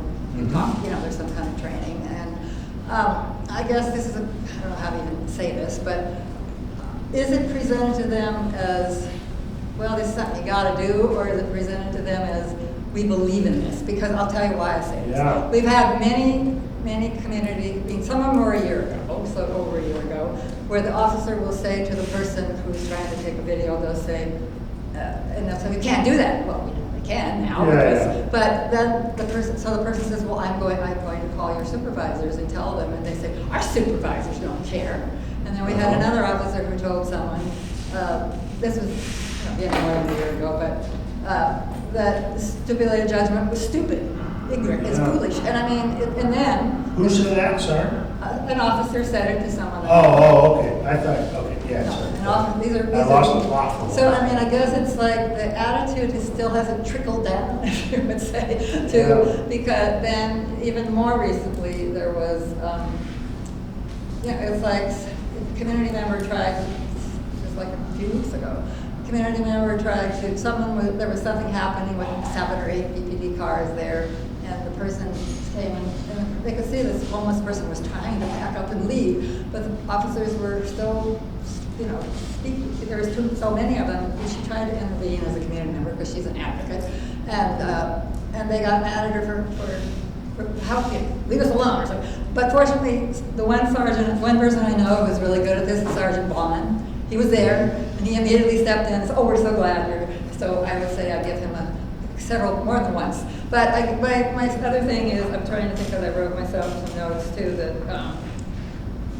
even here, in this, we had a CAP little group where we had a discussion about use of force, and one of the officers is, poor us, if we make one mistake, I mean, it's just, I don't, it must, of course, it's hard to get people to do it from their heart, right? Yeah. But I'm just saying this is and even, I mean, another time here at CAP, I didn't hear this, but someone overheard several officers in the corner complaining that how terrible it was, how harsh they were on the officer who ran the stop sign in 100 miles an hour and killed somebody. He's being treated so harshly. So, I mean, I just have not run into many good experiences. I mean, it's not just me. I heard that one. I mean, I know, I didn't actually hear that one either. Like, everything's been told to me by the community. Yeah, that's okay. So, if I understand the original question with all of the evidence provided. This is just stories. No, that's okay. I just want to make sure I get back to it. The original question is when somebody does something we don't want them to do. Right. What is the approach, right? Is it, Right. do we just sort of go through the motions, or is there some heartfelt, Right. these are the reasons we want you to We do got it. whatever, right? That's it. Yeah. You're preaching to the choir on this one, sister, as they say. So, culturally, things take time, right? That's always true. Right. I can't make excuses for some person who said one thing or one person who said another thing. I wasn't there, I don't know what was said, or how it was interpreted, or why they behaved the way they behaved. There's a lot of nuance to all those interactions that we don't know. That being said, when it comes to using force, any risk-related behavior, you mentioned the kid who's going 100 miles an hour. My office, Stephanie Garcia, sitting right there, their job is to root these people out and find them so that before that happened, we take corrective action, whether that's... Okay. But this is one this is a famous one that already happened. No, but that's a good example, because I'll tell you what, is since that's happened, is I don't know a day that goes by that we're not discussing speed with somebody about Oh, something. yeah, because there was another incident a couple weeks ago on Union Avenue, wasn't there? Yeah, well, that's another good one as well, except for, I say except for like it's dismissed, I don't mean it in that way. I don't know all the facts of that, and that's Right, what I'm the just except saying for, I something don't know happened. anything about it other than what probably you read about it, but what I will say is that if it's not heartfelt, then we're not doing our job very well, because we do care, and we do want outcomes that are not negative.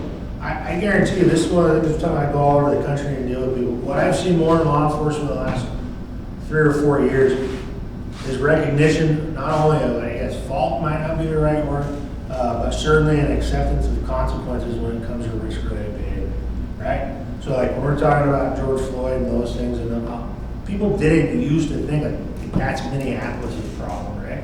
But Minneapolis isn't the only city that burned down. It wasn't the only police department that had to deal with that, right? That's a global thing at that point. And what police departments are becoming more open to is the conversation of why we do things, why people think the way they do, how we find them earlier, what does their character deal with, and things like that.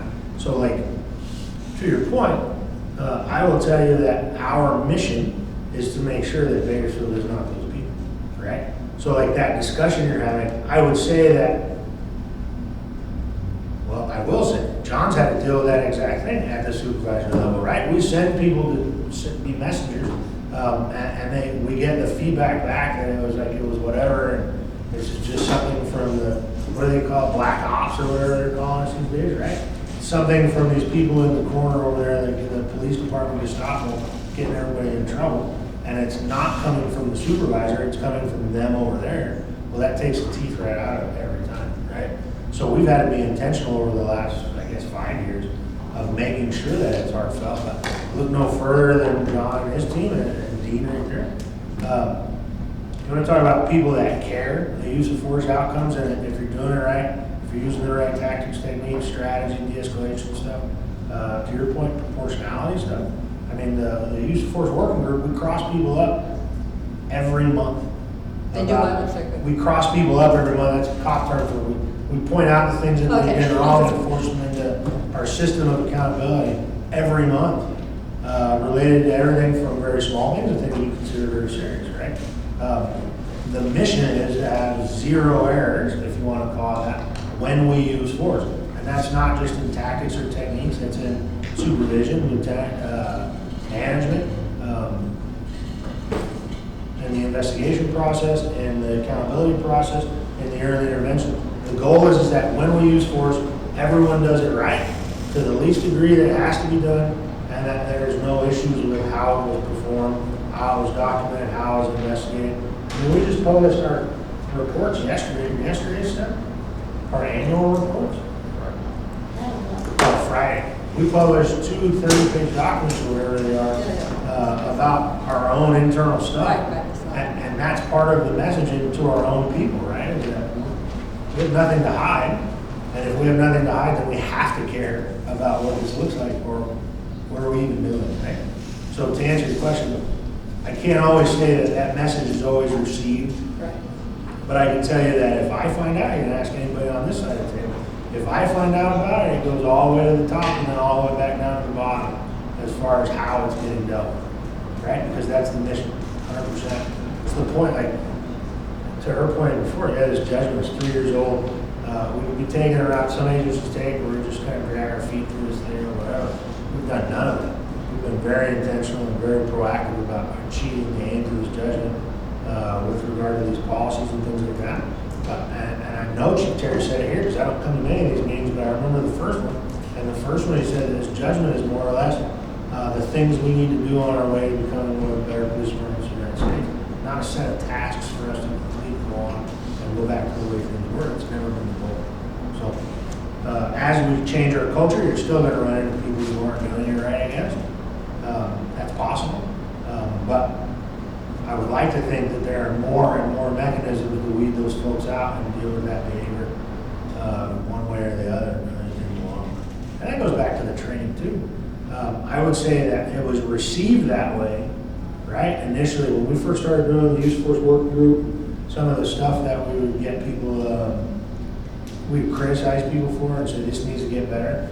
So who are you to tell me this? Who are you to tell me that? I'm not doing anything wrong, blah, blah, blah. And from a legal aspect, usually they're not doing anything wrong, obviously 99.9% of the time. But they could de-escalate better, they could use better tactics, they could make better options, things like that. Early on, I would say that it was difficult, right? But when we've modified kind of our approach, especially in those circumstances, to a more of a coaching thing, let's watch this video, let's look at this report. What do you see? If this weren't you, what would you see wrong about it? And why did this happen this way? Same with the interactions you're talking about. I bet if we showed some of those cops those videos, they wouldn't be especially proud of them, right? Because these are not nefarious people. They're people who are working, trying to do their job, and having a bad day. And what we lack in this business, maybe more than anything, is the ability to reflect in real time, right? So like if you show them after the time, well, this is dumb, you shouldn't do this. They would go, oh my gosh, I'm embarrassed, it's terrible, and they've learned something new that they didn't know then, right? So like part of our mission as well is to teach people to reflect in real time. That's a lot of what John's training is doing, and Dean, I keep leaving Dean out, Dean's a key cog over there.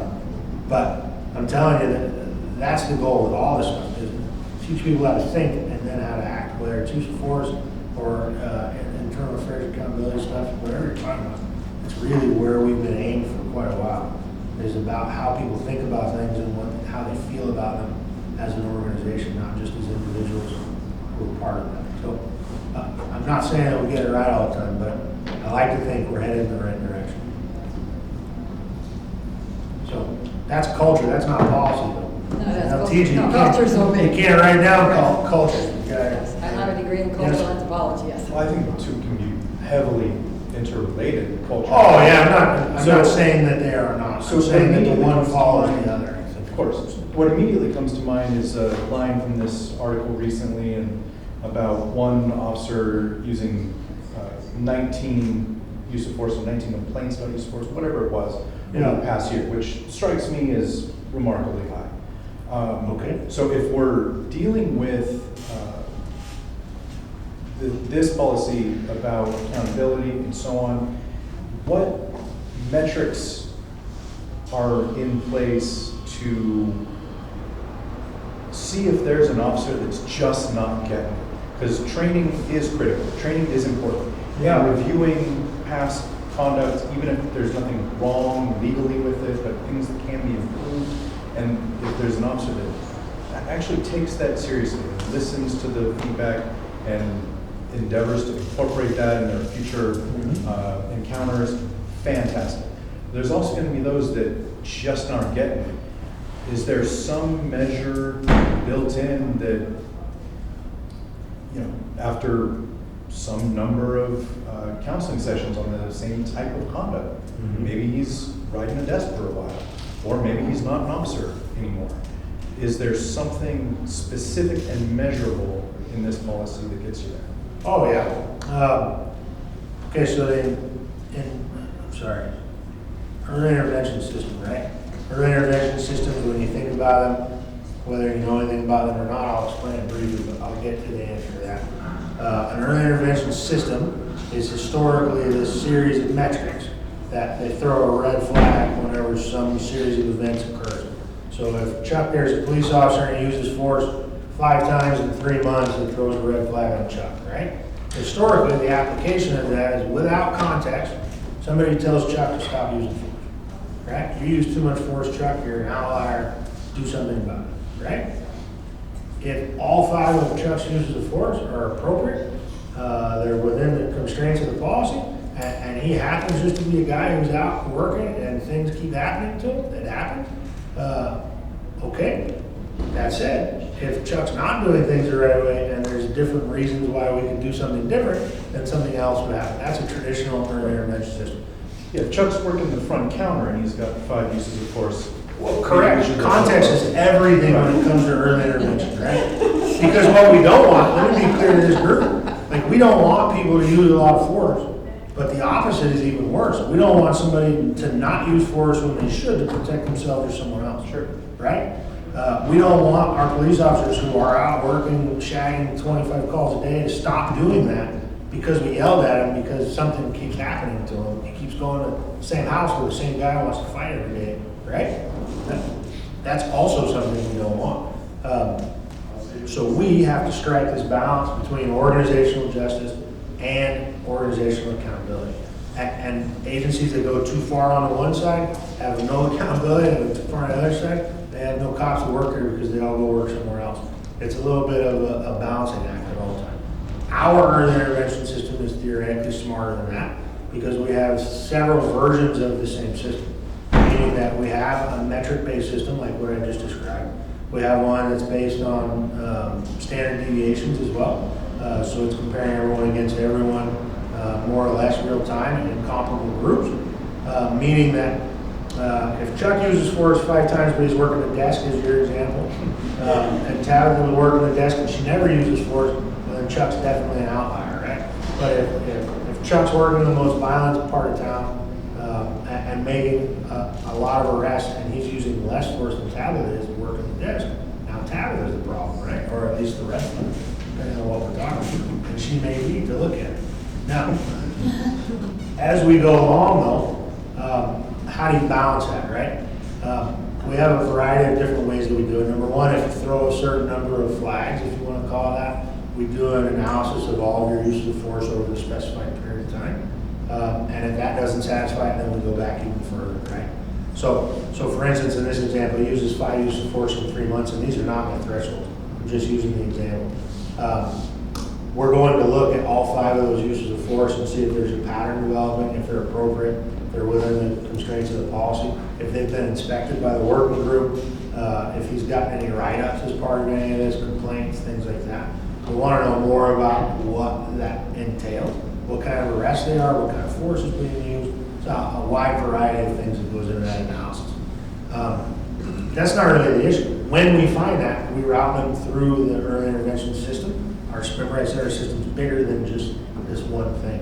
So as part of early intervention, if we were to find something that in Chuck's behavior that's precipitating some of these uses of force, even if it's just one that we don't care for as an organization, then we route them through the training tree, right?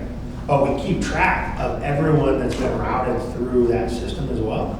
So like, it's easy to catch somebody who's an automatic bad actor, right? You do something terrible and it's against the rules, you're caught, you get routed through the internal affairs program, and like you said, maybe you don't get to be a police officer.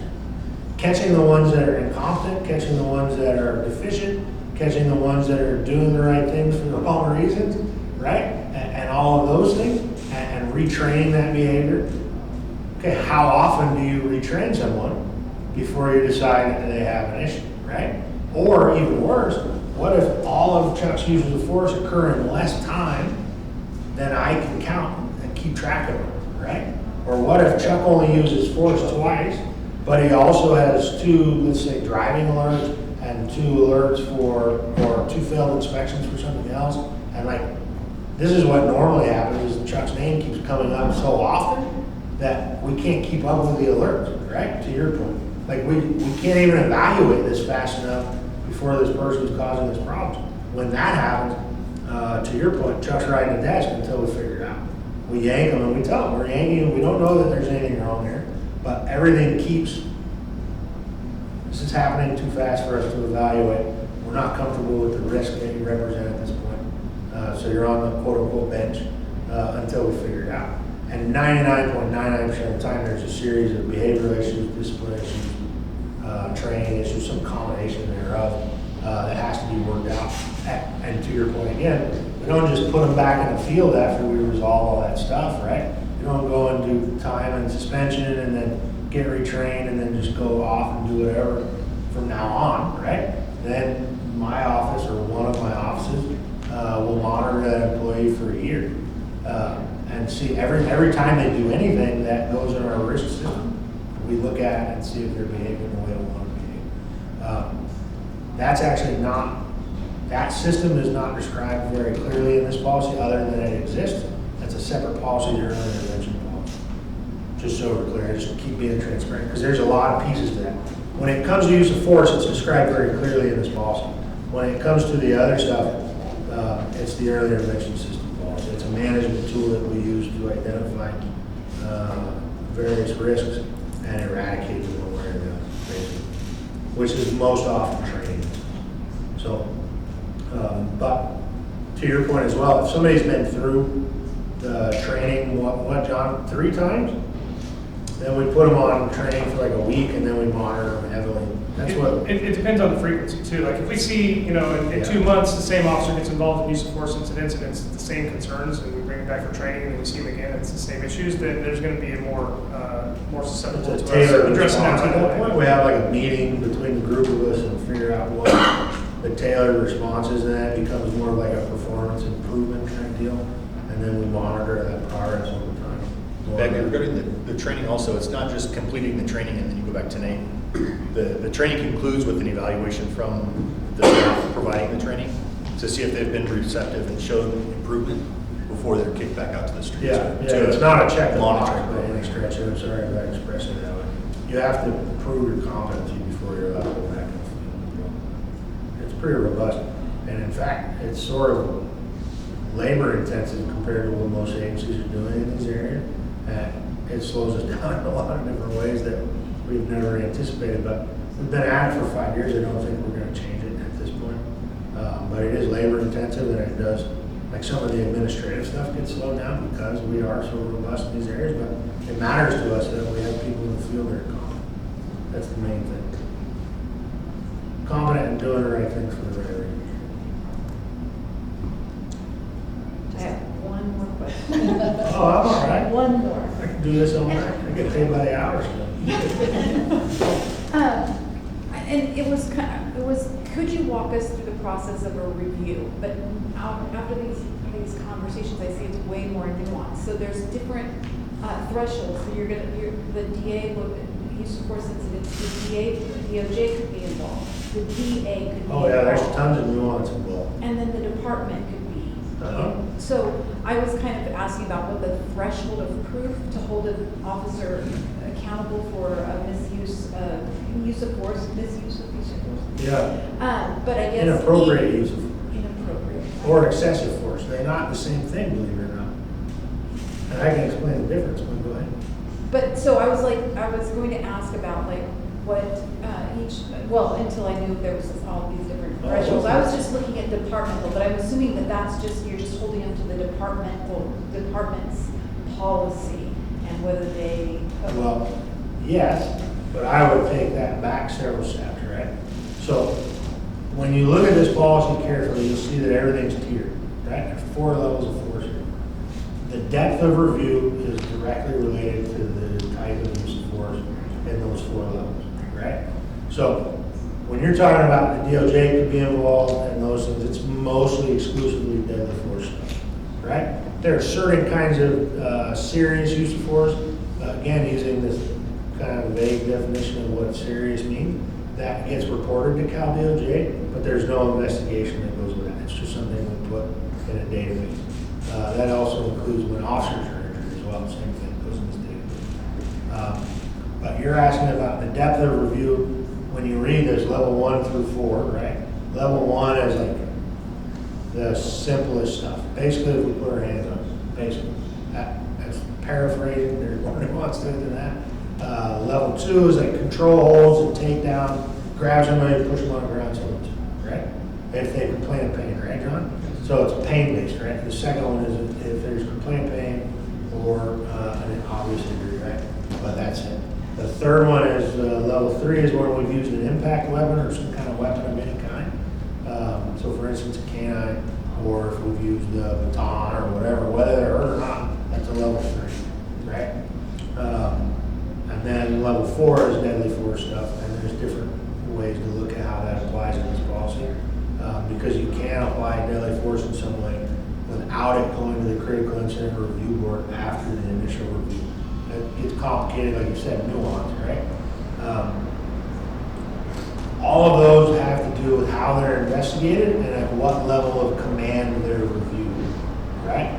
But our standard starts with the law and then gets into our policy stuff, but even goes deeper than that because you can be in compliance with our policy and we still don't like the behavior, right? You could be in compliance with the policy, but you don't talk to people in a way that we approve of. You can be in compliance with the policy, talk to people nicely, but take actions that are tactically, strategically unsound, right?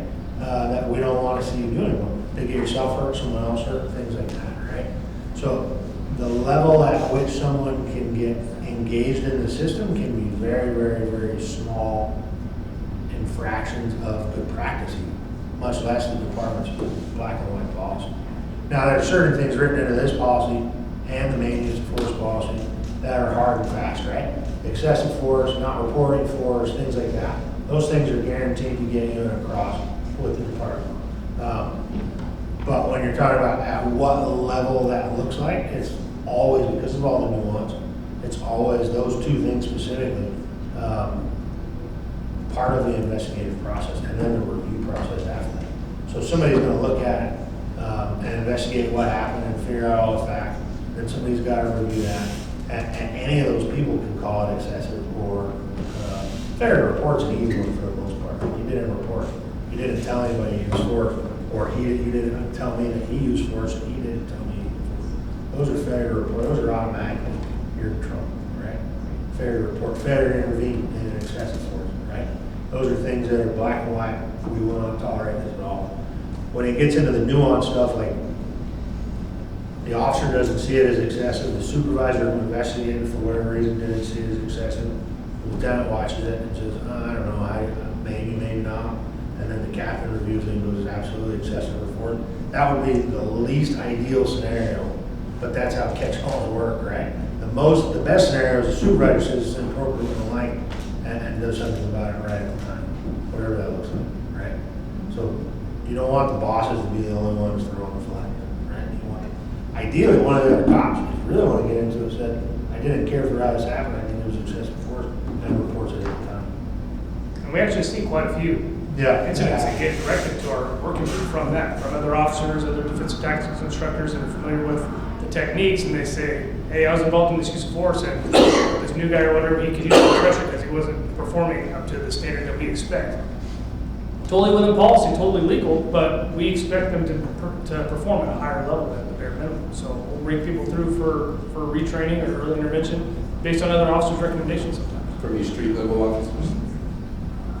Yeah, we've seen it more than a handful of times. Now, just to be clear, he's not saying, I saw this dude use excessive force yesterday. I think I've seen it a few times, but that's not quite a few times. He's saying when people are saying, other people in the field see things that people are doing and then report them that this person needs better training at this was unsafe, that wasn't appropriate, I think we could do better with this, whatever, right? He's not saying that there's because then that wouldn't jive with the reports I just published instead of excessive force at this rate or whatever. Does that make sense? Like, I don't want to give the impression that he's talking specifically about an officer reporting excessive force to another officer. Not that we would be opposed to it. I don't mean it like that here. You never know what to say sometimes. Just one quick follow-up to that. Does the complainant, or if it comes from a citizen's complaint, does the complainant ever get notified of the outcome or the reasoning for the department's determination of? And I know I get the point that there's the confidentiality with the Yeah. officer. They need to have that protection that they're not going to be. Yeah, we retrained him or whatever. That I get that, but at the other, it's kind of a little bit of transparency that yes, we recognized an issue and we resolved it. So I don't know if there's a way, a mechanism, or Yeah, so I won't get into the old way, because the old way is whatever. The new way, we always talk, this is sort of the funny thing about the reform business, is you're like, well, this is how we do it, this is how we're going to do it, this is how we're doing it now, but this is our aspiration. It's complicated. So the new way is this. There's this program we bought, it's called Public Portal, okay? Public what? Public Portal. Portal. Portal, it's an add-on to our internal affairs system, right? So Public Portal, you can file a complaint online or not online, it doesn't matter. I can fill out your complaint for you online, for instance, right? And as long as we have a good phone number, good email, whatever, when the complaint gets routed and processed as it goes through the stages, they get notified of the status of the complaint. Now, whether or not, I have not seen the final versions of the personnel complaints policy, so the depth of what they're notified of, I don't know that, and I don't want to lie to you. But we do now have a system in place where we can blast out. Before it wasn't. No, I know, and it's like, No, sometimes we send a letter, sometimes we It's don't. great to hear about. But this Public Portal, it does in fact, like, so if you were to file a complaint on me because I'm so bad at this job, and they put in the thing, and then it would let you know when they received it, it would let you know when it's adjudicated, all that stuff. And I think that. And I think it generates a letter that gets mailed as well, just in case. Like, I think that's automatic as well. I think that's something that should be conveyed to the. Yeah, it's something we have no. And what I've heard is that they do get a generic letter. Like, Yeah, they get a generic who letter. has to get it, that's it, but I think, I don't know if your question was like explanation of what was the. But then, I mean, I guess that would be good to have, but then you also have to remember that. Well, yeah, without rights saying- too, I mean, they're an employee. Yeah, there's some balance So there. there's gotta be a balance, like, I don't have the answer, like, if I had the answer, I'd tell you. Yeah. But that's what I'm looking at, I'm looking at from the community's perspective of it sometimes feels like it goes into a black hole and they may not get a response so that they don't feel like their complaint is being heard. But at the same time, I understand the department's responsibility to the employees and we, you know, don't want to just. One of the selling features of that platform is like a complaint can take a really long time. You guys all know that, to get from when it's received to when it's adjudicated. It kind of is what it is. Sometimes it's just about staffing stuff, to be honest. But I think, no, I do know this. One of the selling features of Public Portal is like when the letter is generated and shipped off to somebody, there's like an update, like FOIA is. When every so often it shoots an update, says, hey, we didn't forget, we're still working on this. And then when it's adjudicated, it generates a new thing. So like you're always, and I think you can log in, I might lie to you, it's either a current feature or one they're adding. The vendor's adding that you can check, like you can click on your link when it sends you the email, and it'll tell you your current status as well. So like you don't have to get the letter in the mail, because some people don't do well with the mail or whatever. So like you can just push the button and it will tell you the status of that one case. So like it's a pretty cool deal. We've been trying to turn that on for what, 3 years now? And that's the other thing that I would like you guys to hear. The bureaucracy of getting some of this stuff done it's a lot, and it takes forever to land a plane on something. And that's just the nature of the game of working for the government sometimes, I think. That one, we've owned that for a couple of years, we just haven't been able to get it figured out. Or we've had the plan to buy it and turn it on, I don't know if I should even own it. Yeah. And just a quick question. Can I have one thing or her thing? No, sure. When when there's a complaint about excessive force stuff related to a current use of force investigation, the working group doesn't touch it. It becomes a legit IA thing. IA is the only people who investigate, just so we're clear. The working group provides no input. The reason I tell you that is that we bifurcate exclusively. If we recognize, people don't get this. The monitor doesn't get this, and they drive me crazy about it, to be honest. But if we recognize misconduct at any part of this thing that we're looking at, whether it's early intervention, whether it's use of force, anything, it's put in a pipeline for an internal investigation. Automatic, right? We don't fill around with it and try to make excuses or this is a training thing. If it's recognized as because we meet our legal standard or our policy standard, your previous question, it goes straight into that pipeline. So whether it's a civilian complaint, I don't know if we're calling it anymore, but civilian complaint or internal complaint based on our review. At any time, the reviewer can identify there's excessive force, there's unreported use of force, there's inappropriate use of force, a policy violation, unrelated to all those things, that amounts to a need for this thing to be pulled out of the pile. It goes straight to IA and gets investigated properly, which means it's not just reviewed for quality and expectations and things like that. Just so you know, I forgot to mention that earlier in the tier stuff in your question about complaints. Made me think about it. Well, maybe one of your steps towards that civilian oversight, is maybe, again, like addressing, maybe adding some outside information from in the work group, like maybe some outside professionals. Yeah, well, I wanted to ask you earlier, by outside professionals, what do you mean? I want to understand it more clearly. Outside, like use of force experts, or like de-escalation folks? Let me think about that more. Yeah, I just want to know what you mean. Because I'm trying to learn more about your use of force work group and just how, again, just getting a little different perceptions, because, law enforcement has a very defined perception of event. Yeah. Right? And so sometimes just having an alternative perspective. Yeah, introducing some new ideas into the question box. That's right? and again, I'm not exactly, like, I would probably need to gain a little more insight into the purpose. Well, I'd be interested to hear what you come up with, because experts in our industry are going to say mostly the same things, I think, that we're going to say. Right? But like, you just bring in a random prominent person. No, and they have a different opinion completely. I don't know that helps either. So I'm just trying to understand the difference of what you mean by outside professionals. Maybe psychologists. Or like educators. Okay. Just a little different perspective, but do have a knowledge of what you do.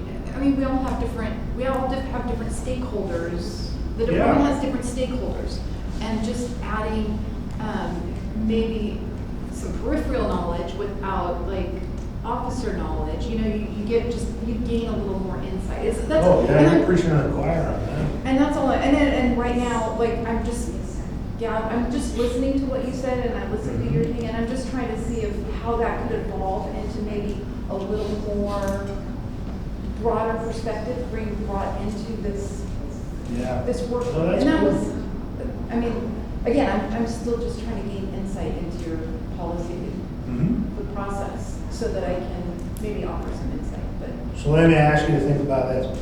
We are partnering with 1, 2, 3, 4 academic institutions currently on this project. I've been kicking around the idea of trying to get him to let me hire an academic full-time at the BPD, specifically because it is a non-law enforcement perspective about real-world problems with the training and ability to do research at a level most police officers cannot, quite frankly. It's just that they can, they just don't know how, they've never been trained at, and this is just this person's job, right? To bring outside perspectives and bring evidence-based ideas and research methods into the building so that A, we're not caught off guard with the ideas that we do have, and B, there's some synthesis to the concept that you're talking about, where we're not just this echo chamber of macho people beating our heads against the wall. We actually have somebody smarter there. That might help, you know what I mean? Yes, I think so. But that's something that we already partner with these folks on a project basis, I guess. We're doing one with traffic stuff, we're doing one with evidence-based interviewing stuff, doing one on like data science, and we're doing one on some disparity-related stuff.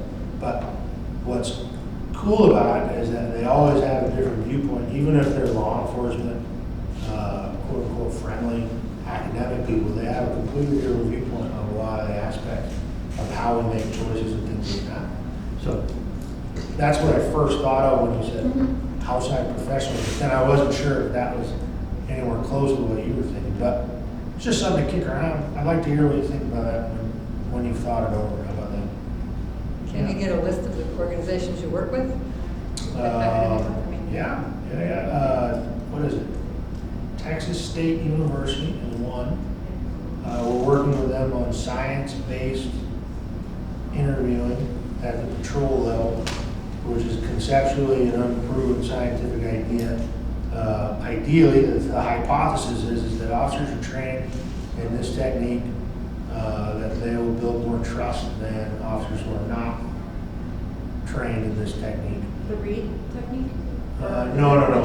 Evidence-based, science-based interviewing, not 1945. Come on. I was just Although I throwing it grew out up in there. a Reed school and it works, it's just not very good to people, right? I mean, be honest about it, it's a different thing. Now, this is science-based, the research, I don't want to give her a name because she's still doing her research, I don't know that I'm allowed to do it.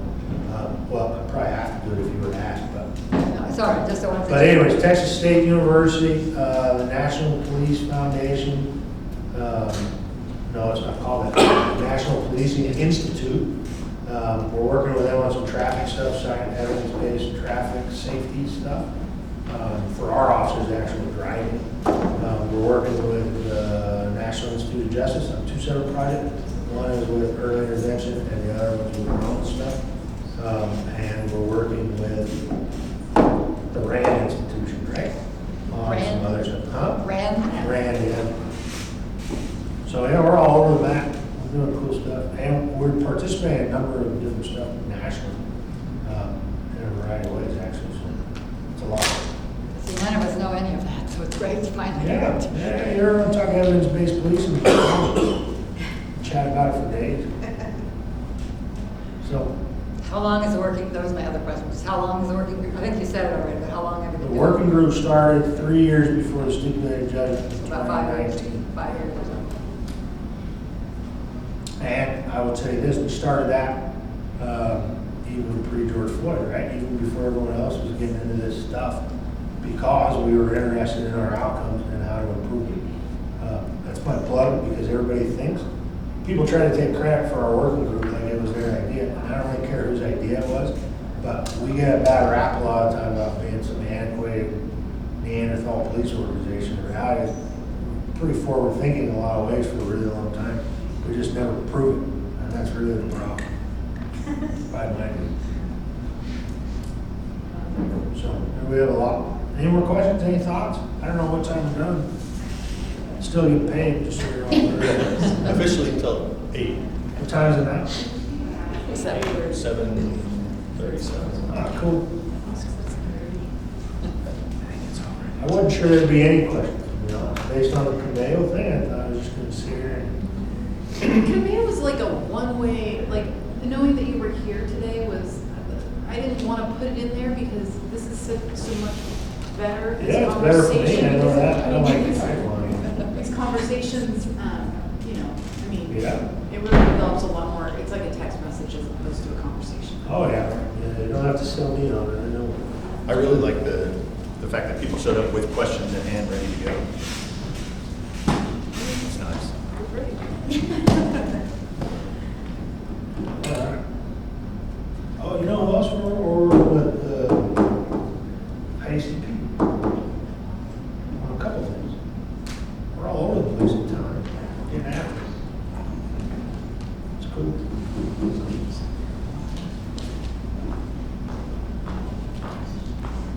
International Association of Chiefs of Police. I heard ICP. That's because I don't enunciate very well, I'm a mumbler. And I knew it wasn't the insane clown posse. Okay. I might be okay with that, depending on what we're talking about. I don't know the guys, but I've seen them, and I'd like to know what makes them tick. So I have two other questions, or one comment and one question. So tomorrow we'll be posting the policy that Lieutenant Bagby referenced, the officer involved critical incident policy, which is also one of Lieutenant Bagby's policies that you get to hear his voice during the video presentation. Sorry for that. So my other question is venues, and I know we don't have everybody in attendance, but I would like to explore moving around a little bit more instead of just coming here. Maybe just changing the environment will be nice occasionally. I have this reserved at least through the end of the year, and then I'll get with the city staff and reserve it beyond that. But if anybody knows anywhere so we can move about the city, maybe just enjoy a different room with a different view, let me know. I know I would enjoy it. Hopefully it's something you guys would like to. If your organization has a location or you know somebody that would let us. How's the What's that? She wanted to do happy hour. No, I'm just kidding. I'm totally kidding. Take a day off for that. I would be impressed if somebody's living room could hold us, but. I do like the suggestion of, again, also just visiting different zone areas, but because of the heat, I don't know if we're gonna find something this comfortable. Yeah. That's true. So maybe for the next month. Yeah, hopefully, maybe like around September it starts cooling off, and maybe we could revisit it then, and just put the feelers out. If you know somebody that has a venue that you associate with, maybe come back next month and we can talk about what people have come up with. Yes, I like that. Not happy hour.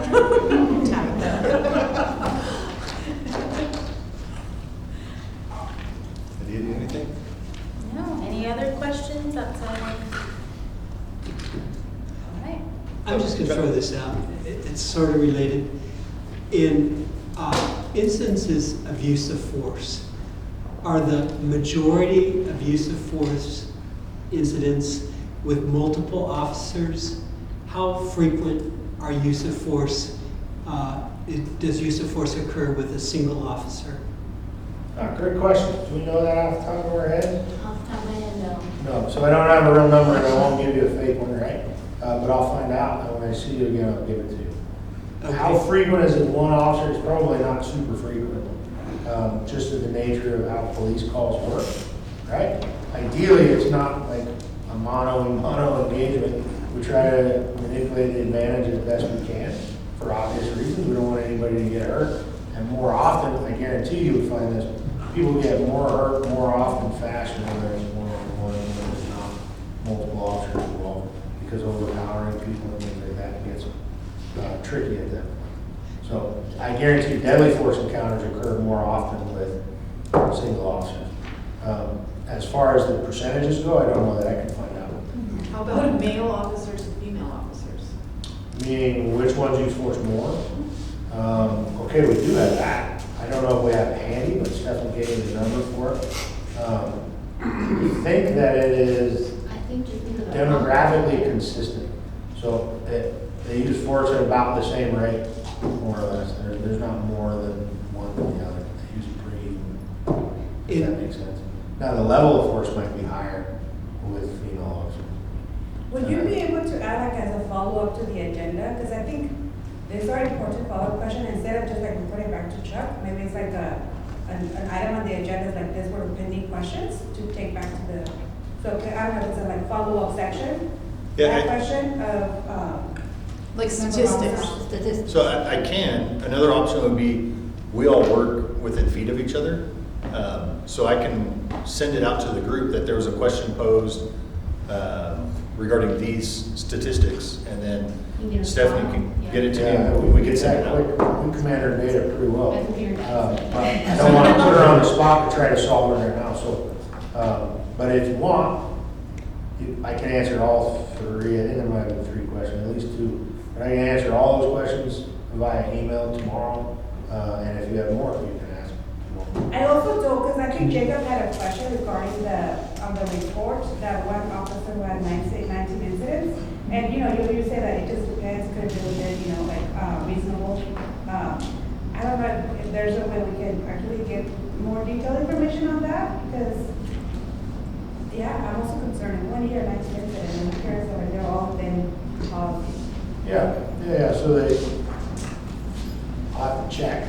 I don't know which year, this is last year, right? 2023. It's 2023. Can we do like 4 something? Yeah, so to her point before, just so we're clear, I can give you details on what happened there, but if it did in fact become some adjudicated version of internal or complaint, citizen complaint with an outcome, I don't know that I can share that with you in that regard. I can tell you that, let me see what I can come up with. I will come up with an infographic about that cop, sharing whatever I'm legally allowed to within the training protocol. Would you describe that as an outlier statistically, or? That guy, or the 19 incidents, yes.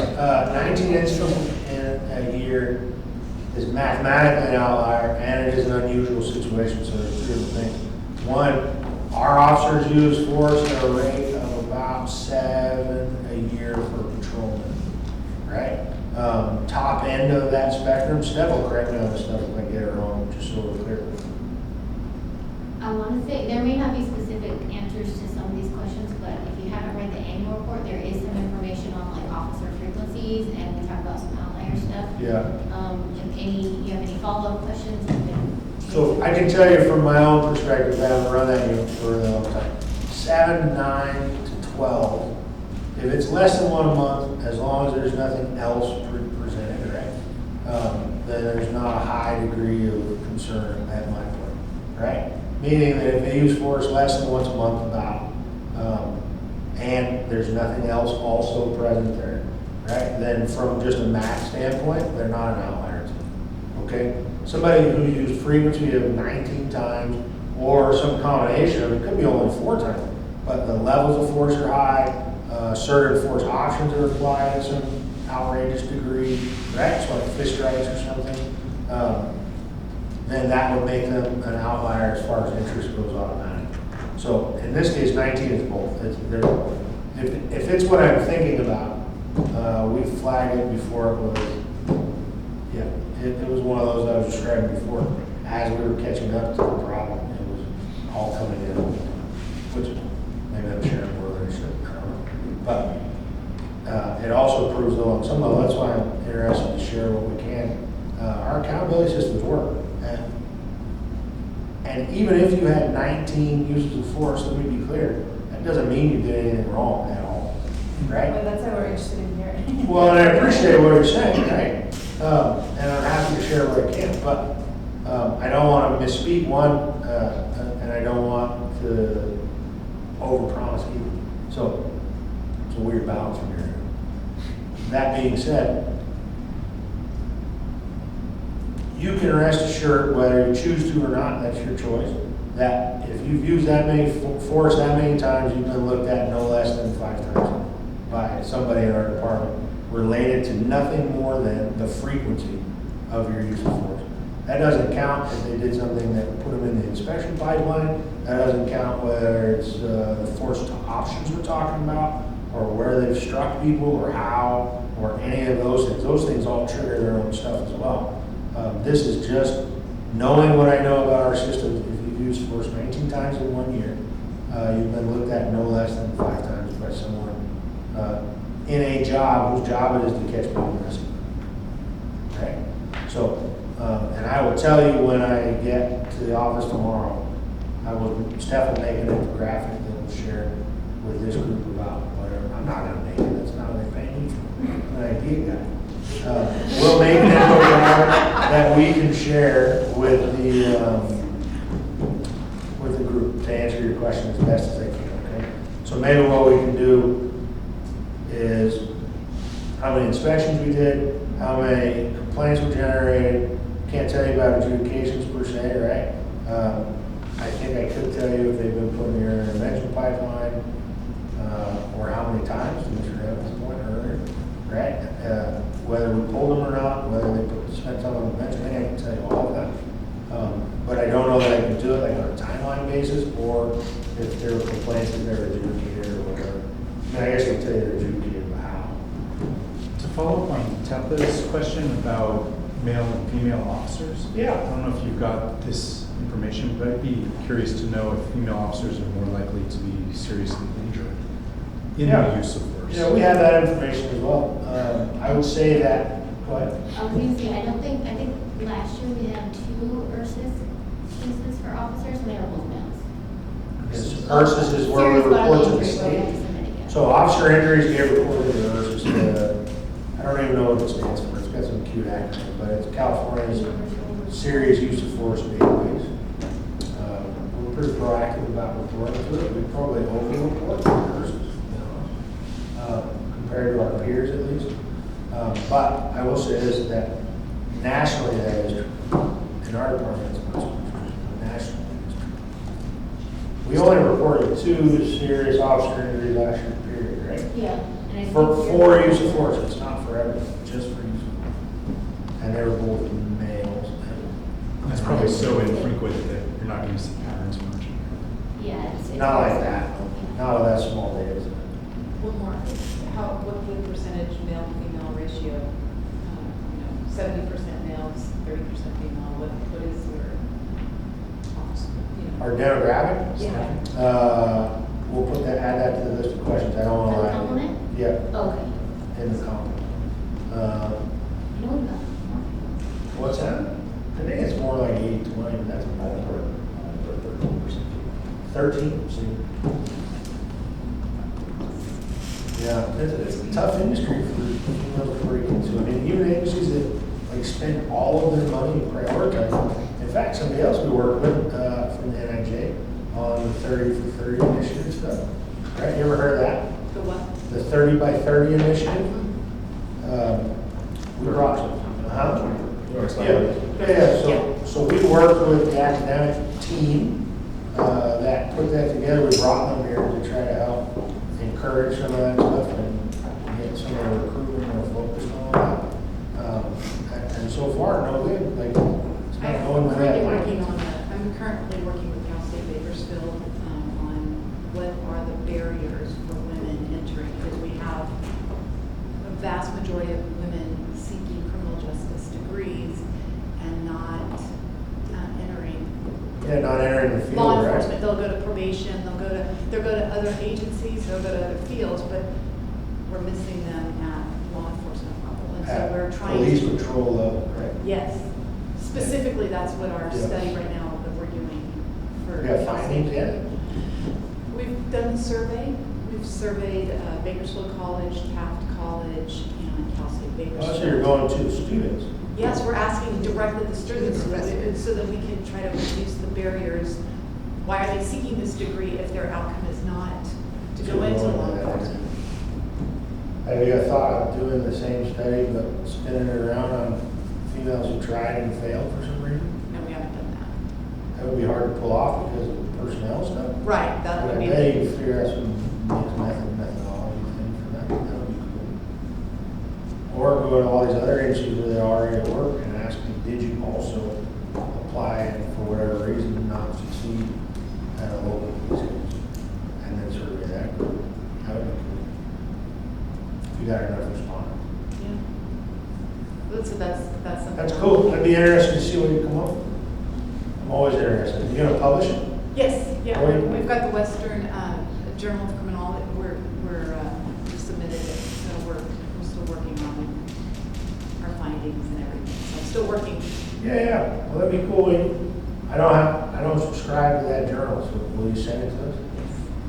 Maybe not to me, but somebody important. It'll get to me somehow. That would be cool. I'd like to read what you find out. Do you work at Cal State? Yes, Cal State, BC, and Taft. Oh, you teach it all three? Really? What do you teach?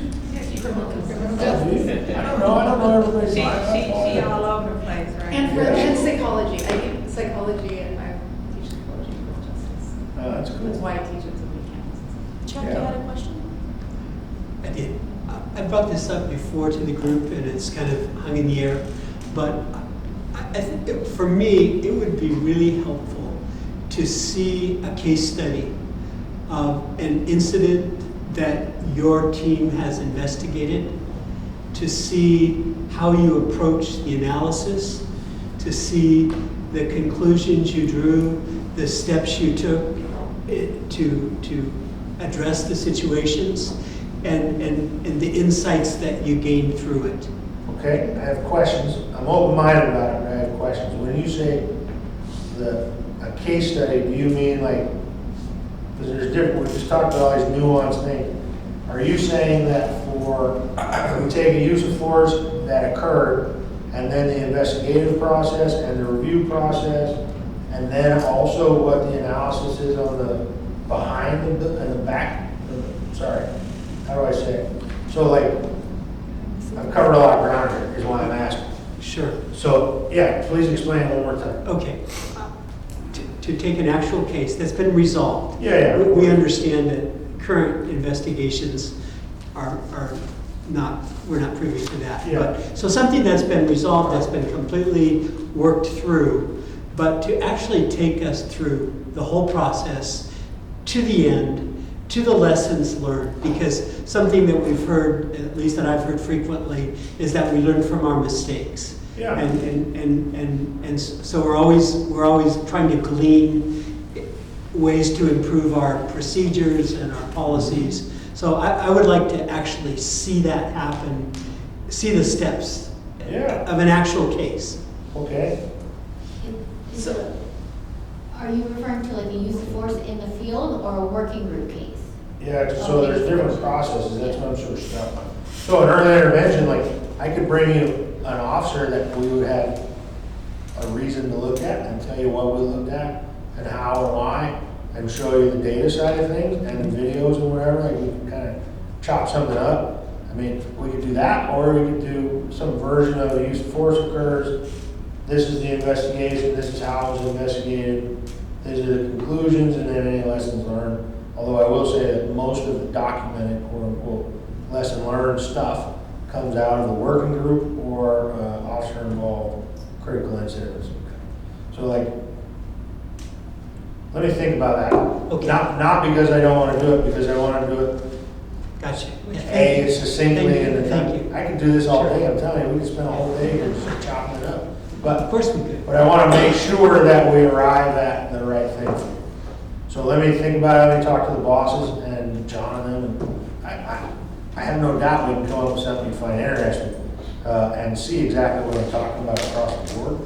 But my mind's going to like, could we do something from in a short amount of time-ish, from the very beginning of a use of force occurring all the way through one of my units, doing some periodic policy change or attempted a behavioral modification, and then John's team, what they did do in that case or something like that. But that might take a whole meeting or 2 meetings even in a normal case. So I just have to think about that, and maybe we can do like, what do they call it, like fast forward montage or something at some point. Like all of these things happened and then this happened or something like that. You could do another PowerPoint. I'm not bad at it. It's not the first rodeo. But yeah, we'll figure it out. It's no big deal. I don't know if it's critical to Chuck's suggestion that it be an actual person, but even if it were at least from my part, just a fictitious scenario, but you can diagram out the different paths. Oh, yeah, that's that interesting. that could also- I was thinking too practical. Like a tabletop exercise. Right. Yeah, no, I think that I could definitely do. We could definitely do that with is there a chalkboard in here? Like a whiteboard? I don't know. But yeah, I diagram all the time for this group, so that would be relatively easy. I would also find that helpful. Yeah. Okay, thank you. Yeah, of course. Really great idea. You may have brought it, I've never heard it, but I dig it. I think that's a cool idea. Yeah. Stephanie, you had those questions written down? I do. Before we wrap up? Yeah. I had the PD's website pulled up where the use of force report is. Does everybody know where to access that? On the website? Yeah. Yes. Okay. Anything else? Chief? It's a good conversation, huh? Yes. Thank you. It was a conversation. Appreciate that. Yes, this was best. Okay, we're gonna hand out evals. She's not here, so you didn't see, he's gonna leave a line there. So, Best. okay. One of the Anyway, best. I'm gonna hand out things to check. You got emails? She's got it on camera, we're good, we're good. Oh, it's on video, but It's I. on video, all you have to say, watch it, Have a don't face even for go watch it radio. all, just watch it Face at for- 7:59, that's all you need to watch it at. Face for radio, so it automatically runs. Did you have anything before we adjourn? No, I think we're good. Thank you, everyone. Appreciate your time. All straight up at 8.